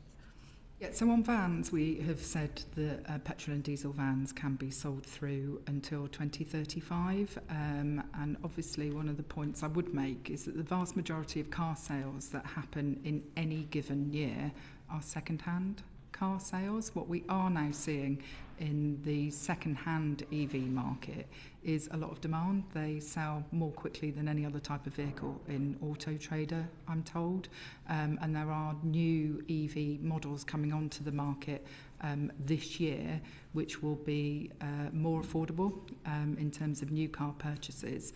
And so, I recognise that if this transition is going to be successful, it does need to be affordable. And people need to feel confident that the charging infrastructure is there as well, so that they can make the journeys that they normally make with confidence. And those two things are really at the heart of the government strategy. Just very briefly then on that, before it goes more to the infrastructure. You've talked about the second-hand market for EVs. Yeah. What analysis have you done about the second-hand market for petrol and diesel cars? Because again, if you don't have the EV charging points at your home because of where you live, because of your financial situation, what analysis have you done about the likely prices of second-hand petrol and diesel cars, which may be more accessible for people in that initial few years of the changeover? So I think we look in the round at all of these issues. We do have grants for installing charge points at home, and we're also we've got some plug-in vehicle grants for purchase as well still, and we're working through the spending review about what other options there may be to boost demand further. EVs are still only 3% of the cars on the road at the moment, so we see a very healthy market in petrol and diesel second-hand cars, and we would expect that to continue for the next decade and beyond. Okay. Can I ask Alex to come in now, and then if Scott, if your question still needs asking. Okay. Thank you, Chair. So sticking with electric vehicles, the Public Accounts Committee's recent report on the rollout of EV charging infrastructure found a lot of geographical discrepancies in the number of charge points. It also suggested that the rollout had been slower than anticipated in terms of spending the money that your department had provided. Do you see it as the role of the department to fix this, and if so, how? We're investing £200 million in charging infrastructure, and that sits alongside a pipeline of about £6 billion worth of private sector investment through until 2030. We do need to go further, we do need to go faster, and we need to fill in the geographical cold spots when it comes to charging infrastructure, be that on the strategic road network where progress is being made, or working with local authorities to ensure that those that don't have access to a driveway to charge their vehicle have suitable options available locally. I know, Jo, you've done a lot of work on charging infrastructure. Yeah, so I think the National Audit Office Office agreed that we are on track at the moment at an aggregate level for the rollout. In terms of local on-street charging, what you see at the moment is a result of demand, effectively, where commercial providers have seen opportunities and where particular local authorities. The big intervention we have made, the Local Electricity Vehicle Infrastructure Scheme, is just beginning to see, so it's before the current status, before the benefit of that. And going back to previous questions, the criteria for the allocation of that funding, which has gone to all local authorities in England, has precisely taken into account existing charging infrastructure, the number of houses with off-street parking, as well as deprivation and rurality, to make sure that all parts of the country are able to have access to the infrastructure they need. It will be different in different constituencies in different parts of the country, what's needed because of the mix of housing and what we see on the strategic road network. So the levy funding that you just mentioned, I appreciate it came with capacity funding, but do you believe that there are the skills, particularly in terms of procurement, in the local transport authorities to make the best use of that funding? I think we're really pleased with how the Levi scheme has worked so far. So as you say, we've set up the Levi support body to pull together the skills and expertise. We provided resource funding. We provide a certified training scheme for electric vehicle charging infrastructure officers in local authorities. And we're seeing that this scheme is going to have a much bigger impact than previous efforts which haven't had that support around it. It meant that local authorities who had the capability already were able to take advantage, and those who didn't therefore weren't, and those disparities we talked about earlier, therefore more likely to persist. And then on a wider level, obviously there's a lot of people wanting electricity, and more increasingly. What discussions are you having with other departments to make sure that the grid capacity is going to be available for the transport electric infrastructure that we need? Yeah, so routinely I have discussions with colleagues in DESNZ, with the Energy Secretary, with MHCRG from a planning perspective. I know that DESNZ last week announced some changes to the queue of grid connection projects, which I think is going to be really important, both for making sure that we've got grid connections to deliver rapid charging hubs, for example, in key areas, or if we're looking at things like infrastructure at ports as well, if we want to ensure that vessels come in and dock at berth and have an electric supply point there, you've got to get the balance right between ensuring that new sources of energy generation can be plugged into the grid, but also getting the grid connected to the consumer endpoints where that's required. And so that has been a discussion that I've had already directly with the Energy Secretary, and it was good news, I think, that announcement that was made last week. Okay, I'm really keen to move on because we've hardly touched on several key areas. Elsie, local transport. Thanks, Chair, and thanks both for your time today. Decisions on local transport planning might seem quite technical to some people, but they can obviously have stark impacts on people's lives. In my constituency, for example, I've been campaigning for a new express bus service into Manchester city centre. Certainty from the department when it comes to local transport plans would enable local authorities to make better funding decisions for the longer term. We've been waiting for new LTP guidance for some time now. Will this be communicated soon? Yeah, I expect to publish this after the spending review and to align it with the work that we're doing on the integrated national transport strategy as well, and to look at some updated guidance around quantifying carbon reductions as well. And so that will all be coming later this year. Excellent. You preempted my next question. So that previously seemed very close to being published, that quantifiable carbon reduction guidance. So you can confirm that will be published at the same time as the LTP guidance. That's the plan that we're working on at the moment. I should just say that a number of local transport authorities have already put together some very good local transport plans, and that my officials in the department will always be very happy to talk to any local authorities who, in advance of those documents being published, would like some advice. We have also, of course, got on and announced funding available for local transport authorities.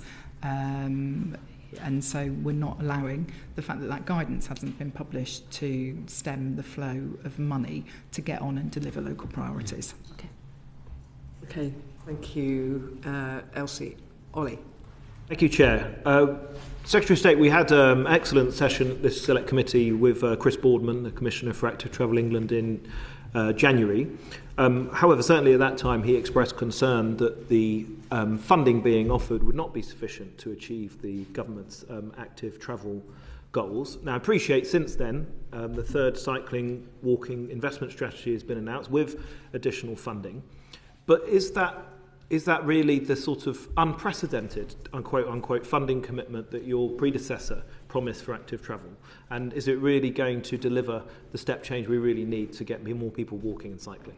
Well, I think it's a start, and I know Chris well, and I think he does brilliant work with Active Travel England, and I'm a big supporter of that organisation. We have put £300 million into the cycling and walking strategy, and that stands in very stark contrast, I would suggest, to the previous government, who took money out in repeated years towards the end of the last government. And so we'll be working through the money that's available over the next 3 years in the spending review process. I do feel very passionately about it myself, because I think we're becoming very quickly a more sedentary nation, and the fact that people might do 10-20 minutes of walking or cycling for people that don't do any other form of physical exercise, I think is really, really important for the nation's health. If that's walking your kids to school, if it's actually walking to 400 metres to a bus stop as opposed to 4 metres to jump into your car, I think, we need to start thinking about transport as a public health intervention as much as an intervention that can stimulate economic growth. And those are certainly the conversations that I'm having with colleagues in the Department of Health and Social Care, in Treasury, in MHCRG at the moment. Well, certainly on the subject of walking and cycling to and from school, we had a Westminster Hall debate on that yesterday, which was very well attended, and many colleagues across the House would very much agree with your sentiments there. Moving on to rail, Chair, if that's all right. South Western Railway, C2C and Greater Anglia are all going to be transferred to the DfT Operator Limited in the coming months. What steps are you taking to ensure that the department has the resources and expertise to manage these transitions smoothly? So we've actually set up a new directorate within the DfT to manage the rail reform process, and we've recruited a new Director General, Richard Goodman, who started in the last couple of weeks. We work very closely with the DfT operator, which is basically, if you like, the initial holding company for the train operating companies that come into public ownership. I meet very regularly with the leadership of DFTO, Network Rail, our own Rail Reform Director General, and the Chair of Shadow GBR, Laura Schoaf. DFTO, it has increased in size and is increasing its capacity, because obviously as these train operating companies come into public ownership over the coming months, there's a really important piece of work to do there to make sure that we're not waiting for the establishment of Great British Railways to get on and improving performance on the railways, that this is happening today. And so that's a key priority for me. I think we're making the right changes both in DfT and DFTO to ensure that the public will start to see a response, an improvement. So on the subject of improving what there already is, I mean, it's the operators that are being taken in-house first are quite an interesting mix. Mrs. South Western Railway has many challenges, but CTC and Greater Anglia are generally high-performing. You've previously said that you won't hesitate to take decisive action with operators whose performance falls out of contractual standards. Are there any poorly performing operators that you anticipate might be brought into public ownership ahead of their contract expiring because of that poor performance? So what we have said in terms of our public ownership programme is that we will bring the train operating companies into public ownership when either their contract with the DfT expires or what is called the minimum core term in that contract expires. And if we do it that way, then we don't have to pay financial compensation to the train operating company. And so given the constrained public finances, I think that is the right approach. Obviously, performance across the rail network is not where I want it to be. I've had recent meetings with the management of Avanti West Coast, Northern. I'm acutely aware of the frustrations that people who use cross-country trains will also feel. The way in which the previous government set up the contracts was actually very generous to the train operating companies, and if truth be known, it makes it quite hard it makes it quite hard for the train operating company to default on the contract, so much so that we have cause to be able to take it into public ownership and terminate the contract without paying that compensation. And so that's the balancing act that we're going through at the moment. Now, if performance became so intolerably bad on a particular train operating company, we have got flex in the public ownership programme to be able to change it. But as of today, there isn't a train operating company that I would say is in default today, and therefore I could bring them in today. Given those contracts that you've inherited? Indeed. And the terms of them? Indeed. Yeah. I think my colleague Rebecca has a question about contracts and money. Thank you, Ollie. Secretary of State, so at the start of this hearing you said actions speak louder than words, which is great, and that your first action was to announce which rail franchise could be nationalised first, or it was one of your first. However, since then we know that one of those actions, the negotiations for the nationalisation of South Western Railway, has seen a major, in effect, error, particularly around the fleet contract by the department, which it said will cost passengers £250 million, £50 million a year. So I'm just interested to know what actions you, as Secretary of State, have taken to mitigate that error, if it is true that it exists, ahead of the spending review, because you've talked about those constrained public finances. And can you, I think, importantly, provide assurances to passengers that those increased costs will not be passed to them as increased ticket prices beyond what is reasonably expected, as in every year the normal inflationary one. So what will happen to that additional cost, and who will bear the brunt of it? So the situation with the rolling stock on South Western Railway is that the arrangement for the rolling stock and the expiry of that contract aligns with the expiry date of the South Western contract to be operating the trains. That isn't the case on all train operating companies, and normally these negotiations around rolling stock renewals will take about 2 to 2.5 years. So this process could have been started by the previous government a long time ago. We are in a commercial negotiation at the moment, and some of the figures that I've seen reported in the press I don't recognise, but given that we're in a commercial negotiation, I'm not going to go into the detail of that now. But I do think this, the way in which the rolling stock leases were organised is symptomatic of the sort of step back and let's see what happens approach of the previous government, and that's not going to be a mistake that we make again. And with the setup of Great British Railways, I want us to look at having a proper rolling stock strategy, so that not only can we give confidence to the supply chain, which provides many thousands of really important jobs up and down the country, but also we can find a way to get really good value for money for the taxpayer, because it's a very significant amount of money that we are currently spending on these contracts. I have asked the Managing Director of both MTR and First to come in and see me as a matter of urgency to tell me what they're going to do to address the problems with the South Western rolling stock before it comes into public ownership on the 25th of May. Should those additional costs be there because of what's happened with that contract, regardless of when it happened, can you provide those assurances that that additional money won't be added onto ticket prices for the public? So at the moment, we are in a commercial negotiation, and I am not going to get into the detail of what the additional costs will or won't be. In setting rail fares, we will always look at what is right to do for the travelling public and what the wider rail network needs in terms of money to operate and invest in the trains and in the infrastructure to ensure a reliable and frequent service for people. Thank you. Okay, Catherine.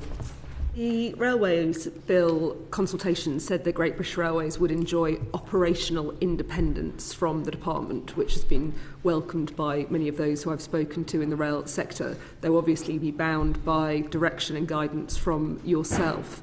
But given the government has been looking at arm's length bodies in other departments, can the sector have confidence that GBR will be left to get on with things? So I don't think the Department for Transport should be the operational manager of the railways, but I do think that ministers should set the strategic direction for Great British Railways, and that it should hold that organisation ruthlessly to account. And I've seen the analogy made about the abolition of NHS England a number of times. What I would say is that the government haven't abolished the NHS. The NHS, not DHSC, still employ people, and their managers still take operational decisions, and that aligns with what we are doing in Great British Railways. We're actually simplifying this horrendous maze of organisations that has been involved in running the railways in recent years. There's 14 train operating companies, Network Rail, the RDG, bits of the DFT, bits of regulators. And actually what we need to do is strip away that complexity and make it simpler so that we can address some of the weird perverse incentives that have existed in that system as well, so that we get an organisation that is taking the right decisions in the public interest, be that for passengers, be it for freight operators. And so that's what really lies at the heart of the establishment of Great British Railways. Thank you. And how will you balance the ambitions of local mayors for rail infrastructure and network management with Great British Railways' single directing mind approach? So in the consultation that we ran a couple of months ago, we did propose a statutory role for devolved governments and mayoral strategic authorities in helping to plan and develop the rail network. And established mayoral strategic authorities will have the right to request further rail devolution. GBR will need to balance local interests, national interests. We've got international services running on some parts of our rail network as well. But it is important that there's a single organisation that can take those decisions. I will also need to think very carefully about the financial and commercial implications of further devolution of rail services, because we do subsidise the day-to-day running of the trains to the tune of about £2 billion a year, and that is before you think about the money that is put into the infrastructure of the railways, the tracks and the signalling. And so I would need to be persuaded that if I was going to devolve further rail services to mayoral combined authority to run and operate a train, that what I'm not doing is carving off more profitable parts of the rail network, because I need to find a way to reduce that rail subsidy over time. Now, if proposals that came forward were revenue neutral and provided a better experience for passengers, then of course I would consider those. And I do see the value in having better local integration between different modes of transport. And so there's an important role for devolved governments and mayors in the newly reformed railways but we're going to have to work through some of the detail. Okay, thank you. Quick question, Rebecca? Just briefly, we know that ticket retailing is part of the rail ecosystem that works really well at the moment, and you've talked about an open, fair and competitive marketplace going forward. So how does the government intend to deliver this, and what protections and safeguards do you envisage as part of the Railways Bill? Yeah, so you're right that whilst GBR it is proposed will have the ability to sell and retail its own tickets online and really bring together that ticket retailing function that the 14 train operating companies do. We also do see that there are some really good companies that are operating in the private sector, and so this isn't about trying to put those companies out of business. We want those businesses to do well. We want them to be able to operate internationally as well. I've had good meeting with Trainline, for example. And so we're going to be looking very carefully at the responses to the consultation about how we make sure that we have that thriving mixed market for retail ticketing going forward. What would the cost of a government-run ticketing system be? Because obviously they're all done by the separate companies at the moment. If you bring that in-house, have you got any idea what the cost of that would be? So I don't have figures on me today about that. What we do want to do is reduce the duplication that exists, and so I would hope that there will be some cost savings associated with that.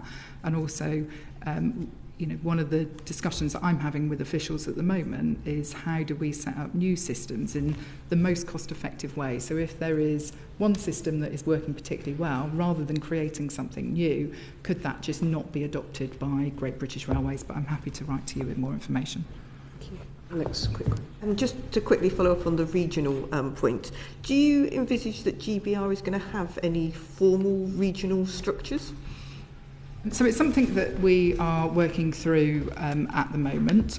And if you're running an organisation the size of Great British Railways, then there's going to need to be a sensible management structure in place.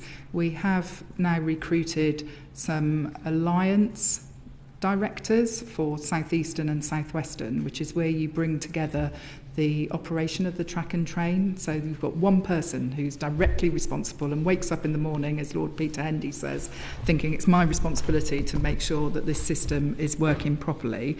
And so it may be that we look to replicate some of the existing regional structures as we go forward and set up Great British Railways in terms of the individuals who are responsible for managing the tracks and train in those regions. There's obviously a lot of detail that needs to be worked through, and I'm very happy to come back to the committee and talk to you in further detail about that. Because obviously there is a discrepancy between network rail regions that exist at the moment and mayoral combined authority regions. Correct, and that's why I said there's detail to be worked through. I'm happy to come back and talk to you about it. Thank you. There's detail and there's overall principles, and there was a lot of concern when the consultation came out on the future of GBR and the rail reform bill about a potential reining back of the public sector duty, not principally, but not only, the concerns of people with disabilities and their campaigners. Can you assure this committee that there is no reining back on the public duty responsibility of the rail system in the future way that the GBR is going to be delivering its services? 100%. The public sector equality duty will apply to GBR. It doesn't currently apply to the train operating companies. We did make clear in the consultation document that accessibility will be at the heart of Great British Railways. I know that the Rail Minister has responded to you, Chair, to your letter, setting out that we're working through the detail of what sits in statutory duties and licence requirements at the moment. But I see GBR as being an opportunity for a step change in the way in which accessibility is put at the heart of how we plan and deliver our railways. Thank you. Scott, because I know you have to go, so you're next. So thank you. So you said you recently at the Hitachi plant. I think that would have been to see the Grand Central trains being manufactured. Yep. So £300 million order, which is excellent. But they're an open access operator. Yep. In Edinburgh, London is also served by Lumo, yep, who provide an excellent service, another open access operator. But the consultation around GBR is going to set access, the gatekeeper, with GBR rather than ORR. Get my letters mixed up. So should Hitachi and open access operators be concerned about that? I've been very clear that there is a role for open access operators in the reformed railway. We should just bear in mind that in terms of overall number of journeys done on the railways, open access operators account for less than 1%, but the visit that I made to Newton Aycliffe to see the new trains that are going to be part of the Grand Central service, that was a decision by the ORR to extend their access rights for 11 years. We supported that. As the DFT, we've also supported proposals recently for the Wrexham, Shropshire and Midlands Railway, where an open access operator can add value and they are not going to divert excessive revenue away from the public operator, and where it might be opening up new markets, new routes, where it won't have a negative impact upon the ability of the rail network to recover when incidents happen as well, then we will continue to want to see those applications coming forward. There will be a robust... GBR, the base people. That's what I was just about to come on to that point. Yeah. It is important that there's a single guiding mind about who is taking decisions about access to the network. And I come back to the point that I've made previously, which is at the moment the taxpayer subsidises the day-to-day operation of the railways to the tune of £2 billion. And so we've got to be mindful of that when we're giving access to private companies who will abstract fare revenue from the private sector, from the public sector operator. What we did consult on was giving the Office for Rail and Road a robust, independent appeal mechanism, so that whilst what we have consulted on is GBR taking the initial access and charging decisions, that there needs to be a fair process in place so that if a open access operator felt that GBR hadn't dealt with their application fairly, that there would be an appeal route and they would be able to go to the ORR. Thank you. Okay, thank you. Catherine. I think that in part you've already answered the question that I had, because with GBR being the ultimate arbiter rather than the ORR, I think that there has been a concern about what incentives GBR would have to allow use of its network for open access, but also for rail freight. So do you feel that that when it comes to making those decisions, there are adequate safeguards in place to ensure that you do have access for open access and for freight? We will make sure that those safeguards are in place. We need to go through the responses to the consultation. We need to get the legislation finalised and before Parliament. And so it is appropriate that when GBR is set up, that both open access operators and freight know that there is a fair process in place for them seeking access to the network. We're not proposing to take anyone's existing rights away. In fact, as a government, we've said that we've supported, for example, that extension of 11 years to the Grand Central rights. If it's opening up new markets and providing a service that the public sector provider isn't operating, that's good for the passenger, and I want GBR to be doing what's right for the passenger, what's right for the freight industry, but having the ability to take a strategic look at what capacity there is and how we best use that to advance the national interest. Okay, thank you. Elsie. Thanks, Chair. A lot of towns like Hayward and Middleton in my constituency have been disconnected from the rail network for far too long, with no rail stations in the city to sort of link us into the city region's economy. How do you think absorbing Network Rail into Great British Rail could unleash the sort of economic potential of towns like mine that have been held back by a lack of rail infrastructure? Yeah, so what's really interesting is looking at things like the rail network enhancements programme within Network Rail, which often looks at improving, building new stations, improving accessibility at stations, also the frequency of services at existing stations and which areas they are ultimately terminating in. I think all of this can be looked at through Great British Railways. We have also set up, separately from Great British Railways, a new property development company bringing together the operations of London and Continental Railways and the property function within Network Rail to accelerate development around stations, because actually stations should be hubs of economic activity. And so I think there are lots of stations across the country, whether it's in Rotherham, Peterborough or Swindon in my own constituency, where there's huge potential, sometimes using land that is in public sector ownership immediately adjacent to the stations as well. So it's both about the physical infrastructure and services that are being run by the railways, but also unlocking that wider potential, which I think could be really important for towns like the one you represent and indeed the one that I represent.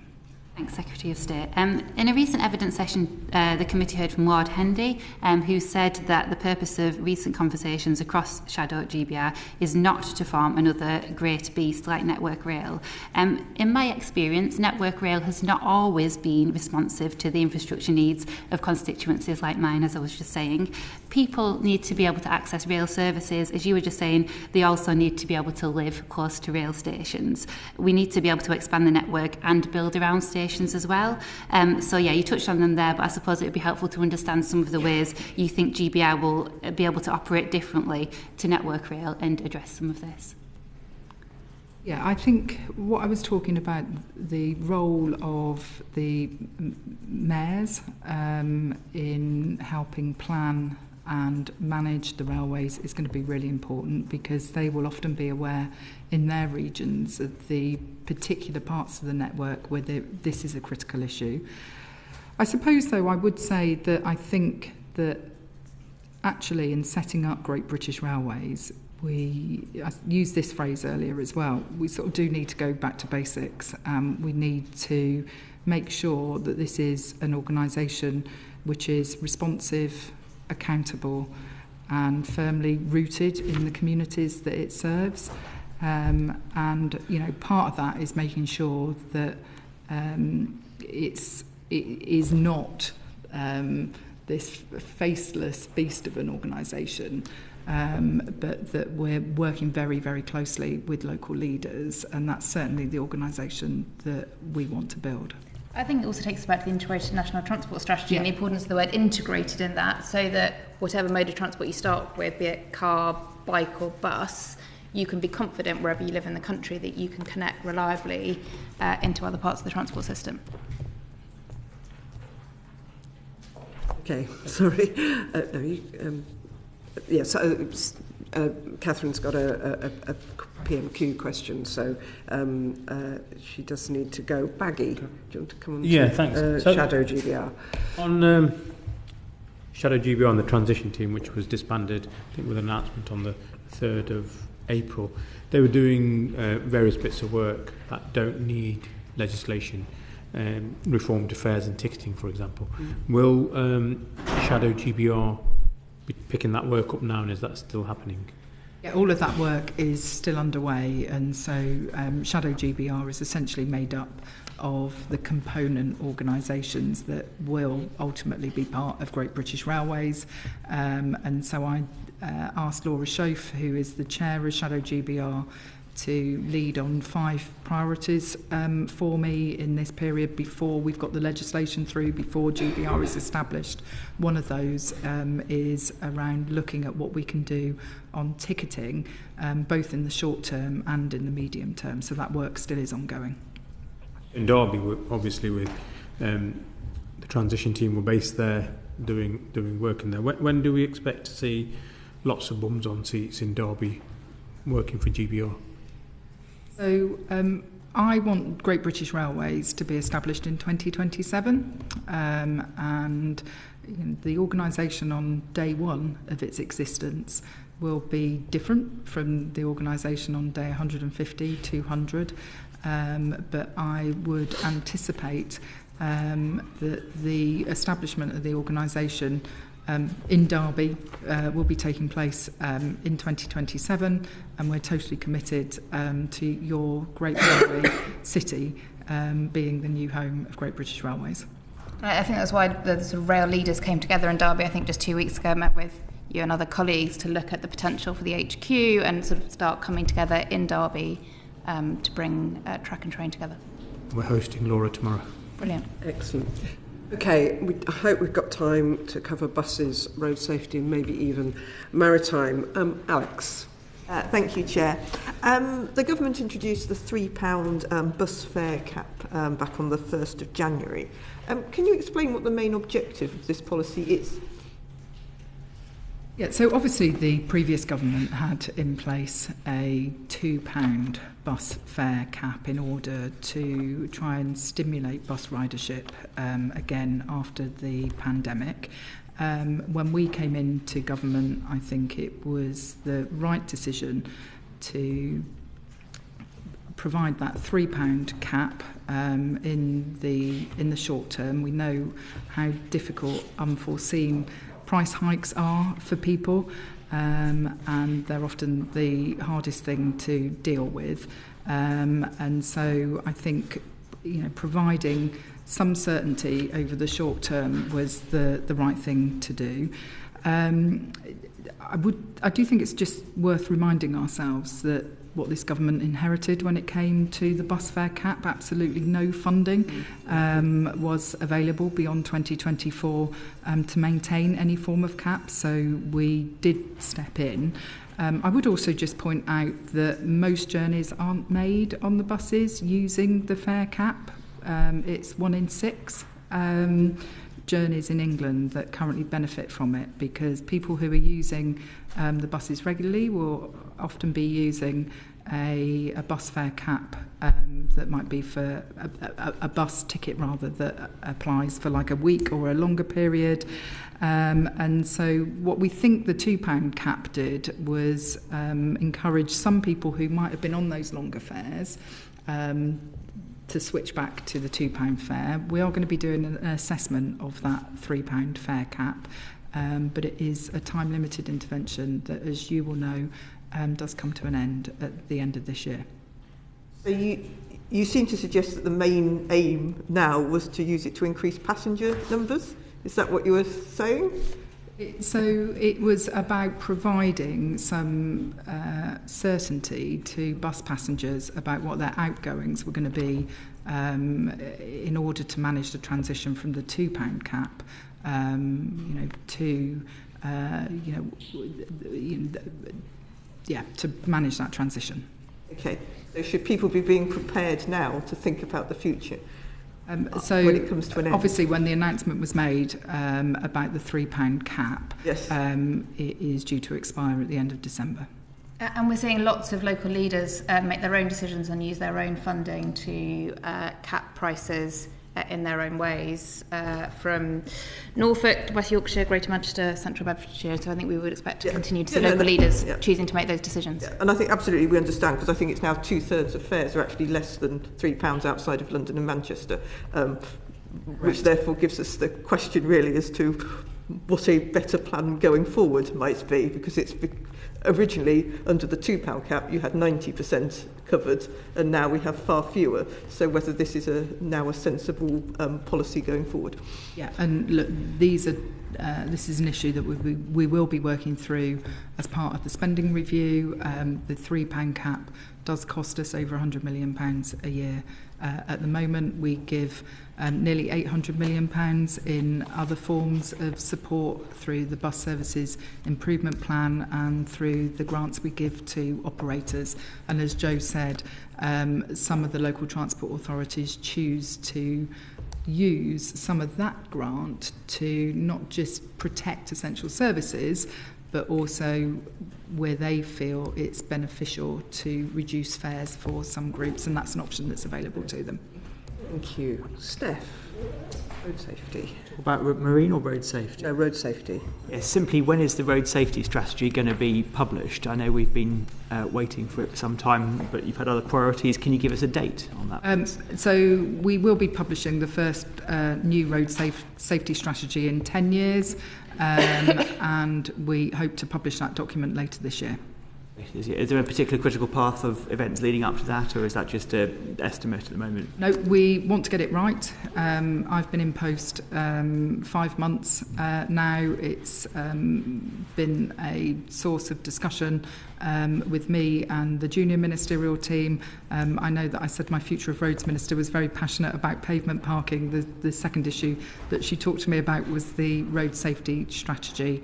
I think in any other sphere of activity, we wouldn't think it acceptable that 1,600 people are killed doing something each year, and that's the situation on our roads at the moment. So I think we have a duty to act on this. We want to look at the right package of measures to put in the road safety strategy, but we're working on it, and there will be further announcements in due course. Thank you. I know our chair was on the radio over the Easter weekend in response to coverage of the not the driving test per se, but testing for people in later years and with eyesight deterioration. Is that one of the things you're considering changing? It is a bit of an outlier compared to other countries. Is that in scope for your review? So this is something that I am open to considering. I recently received the Prevention of Future Deaths report from the coroner, the senior coroner in Lancashire, and I know that reading that report will be very distressing for the families of the victims who were killed. That, of course, was a situation where the optician had suggested to 3 individuals that they needed to advise the authorities that they had a medical condition which affected their eyesight and where they shouldn't be driving, and of course that didn't happen, and so I am open to considering the evidence on this issue. Okay, that's very comforting. In the meantime, while the strategy is developed, of course, we're looking likely that National Highways won't meet its KSI reduction target. So are you minded to make specific direction to them in the meantime so they can course correct by the end of this year? So as part of the interim settlement that we gave to National Highways, a £4.8 billion settlement for this year, some of that money is set aside to be focused on further investments to improve safety, and we have been clear with National Highways that they must deliver a series of safety improvements. They have set that out in their safety action plan for 25-26, and whether there are collisions happening on the strategic road network that National Highways are responsible for, or the local highway network where the local highways authorities are responsible for, a death is a death, a serious injury is a serious injury, and I don't think we can allow a situation to continue, as I say, where 1,600 people a year are being killed on our roads. I'd offer reflection, having consulted with somebody with great expertise in this area, who happens to be the Police and Crime Commissioner for Norfolk, who sees this as a deep-rooted issue. This isn't just about policy or agency action. This is a fundamental oversight in both the design, maintenance of our road networks at both levels, but also amongst policing priorities and the importance placed on road safety improvements by local councils above and beyond road repair and maintenance? I would have some sympathy with that. When I was the Deputy Mayor of London for Transport, I published London's first Vision Zero strategy, and part of that was focused on really a safe systems approach, where we looked at how you not only drive safer behaviours amongst all different types of road users, but how you design and deliver safer streets, safer speeds as well, safer vehicles. We introduced the direct vision standard to improve the visibility from lorries and other heavy goods vehicles. And you're right that the interaction with roads policing, and also, you know, the experience of individuals when they have been involved in a collision, and what learning can be taken from that collision to ensure that you don't have the same collision happening in the same place with the same type of road user again, is really, really important. And so I'm very proud of the work I did on London's Vision Zero strategy. We need to work through what is right on a national level. That's the work that's happening in the department at the moment, and it's why we have made that commitment to producing a road safety strategy, the first one for 10 years, later this year. And on that very effective London Vision Zero strategy, I think that was a really good piece of work. But in terms of driver behaviour, it's been put to us in terms of the driving tests and the curriculum that's being taught in driving. 3 key areas which are major sources of deaths and serious injuries are rural roads, night driving and driving with passengers, which we were told were insufficiently covered by what learner drivers learn and are tested on. Just yes or no, would you have a look at that, please? Yes, we are looking at that. Thank you. You are looking at that. That's fantastic. We're not currently considering a graduated driving licence which would restrict new drivers from driving with additional passengers in the car. But more broadly, your question about things like night driving, rural collisions and the experience of rural driving, that's part of the work that is underway at the moment to consider what actions might be appropriate. Thank you for your clarity. Okay, very quickly before my final round-up question, is yes or no again, is the government developing a new maritime strategy? And will it and if you are, will it improve upon or change Maritime 2050?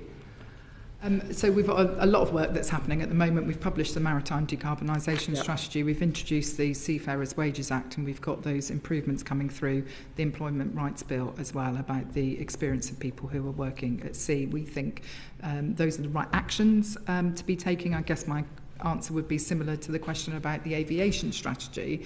I will consider strategies where they provide a useful function. I would rather get on and do and make some of the changes which we are doing at the moment. Okay, thank you. Baggy, you have a specific question. Quick question.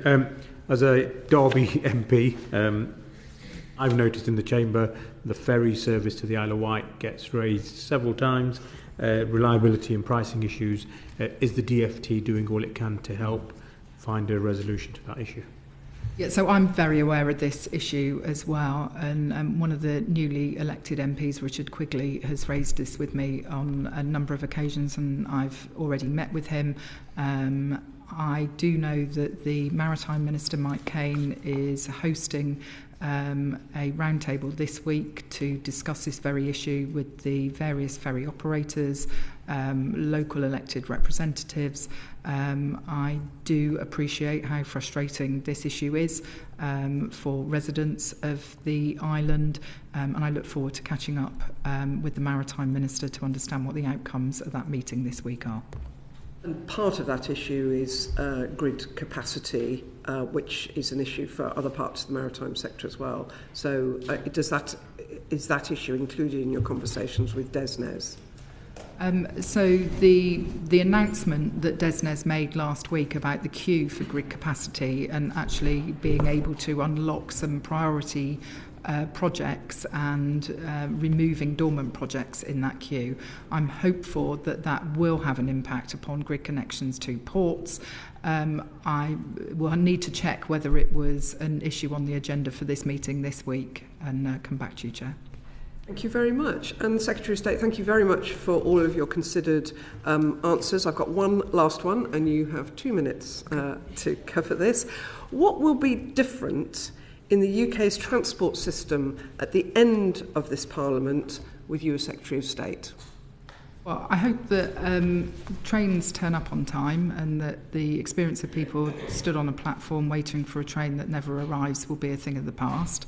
I hope that buses in our local communities will be enjoying a renaissance and that we are able to run bus services that are suitable for the diversity of different communities up and down Britain. I would like drivers, cyclists and pedestrians to see a very noticeable improvement in the quality of their roads and pavements. We've got to stop journeys on our roads feeling like an obstacle course. I would hope that we would be successfully well on the way to transitioning to electric vehicles. And I guess, Chair, if I'm being totally honest, I would look back on my time as Transport Secretary as a success if people who are stepping out of their doors, whether it's in Greater Manchester, Brentford, Swindon, Cambridge, Peterborough, Rotherham, and seeing that public transport offers a more attractive option than their car. And if I can achieve that, then I'd be a happy woman. Excellent. Okay. Thank you very much for today. Do feel free to write to us with anything you haven't been able to cover that you would have liked to. I think we've all found this session very valuable. This concludes today's meeting. Order.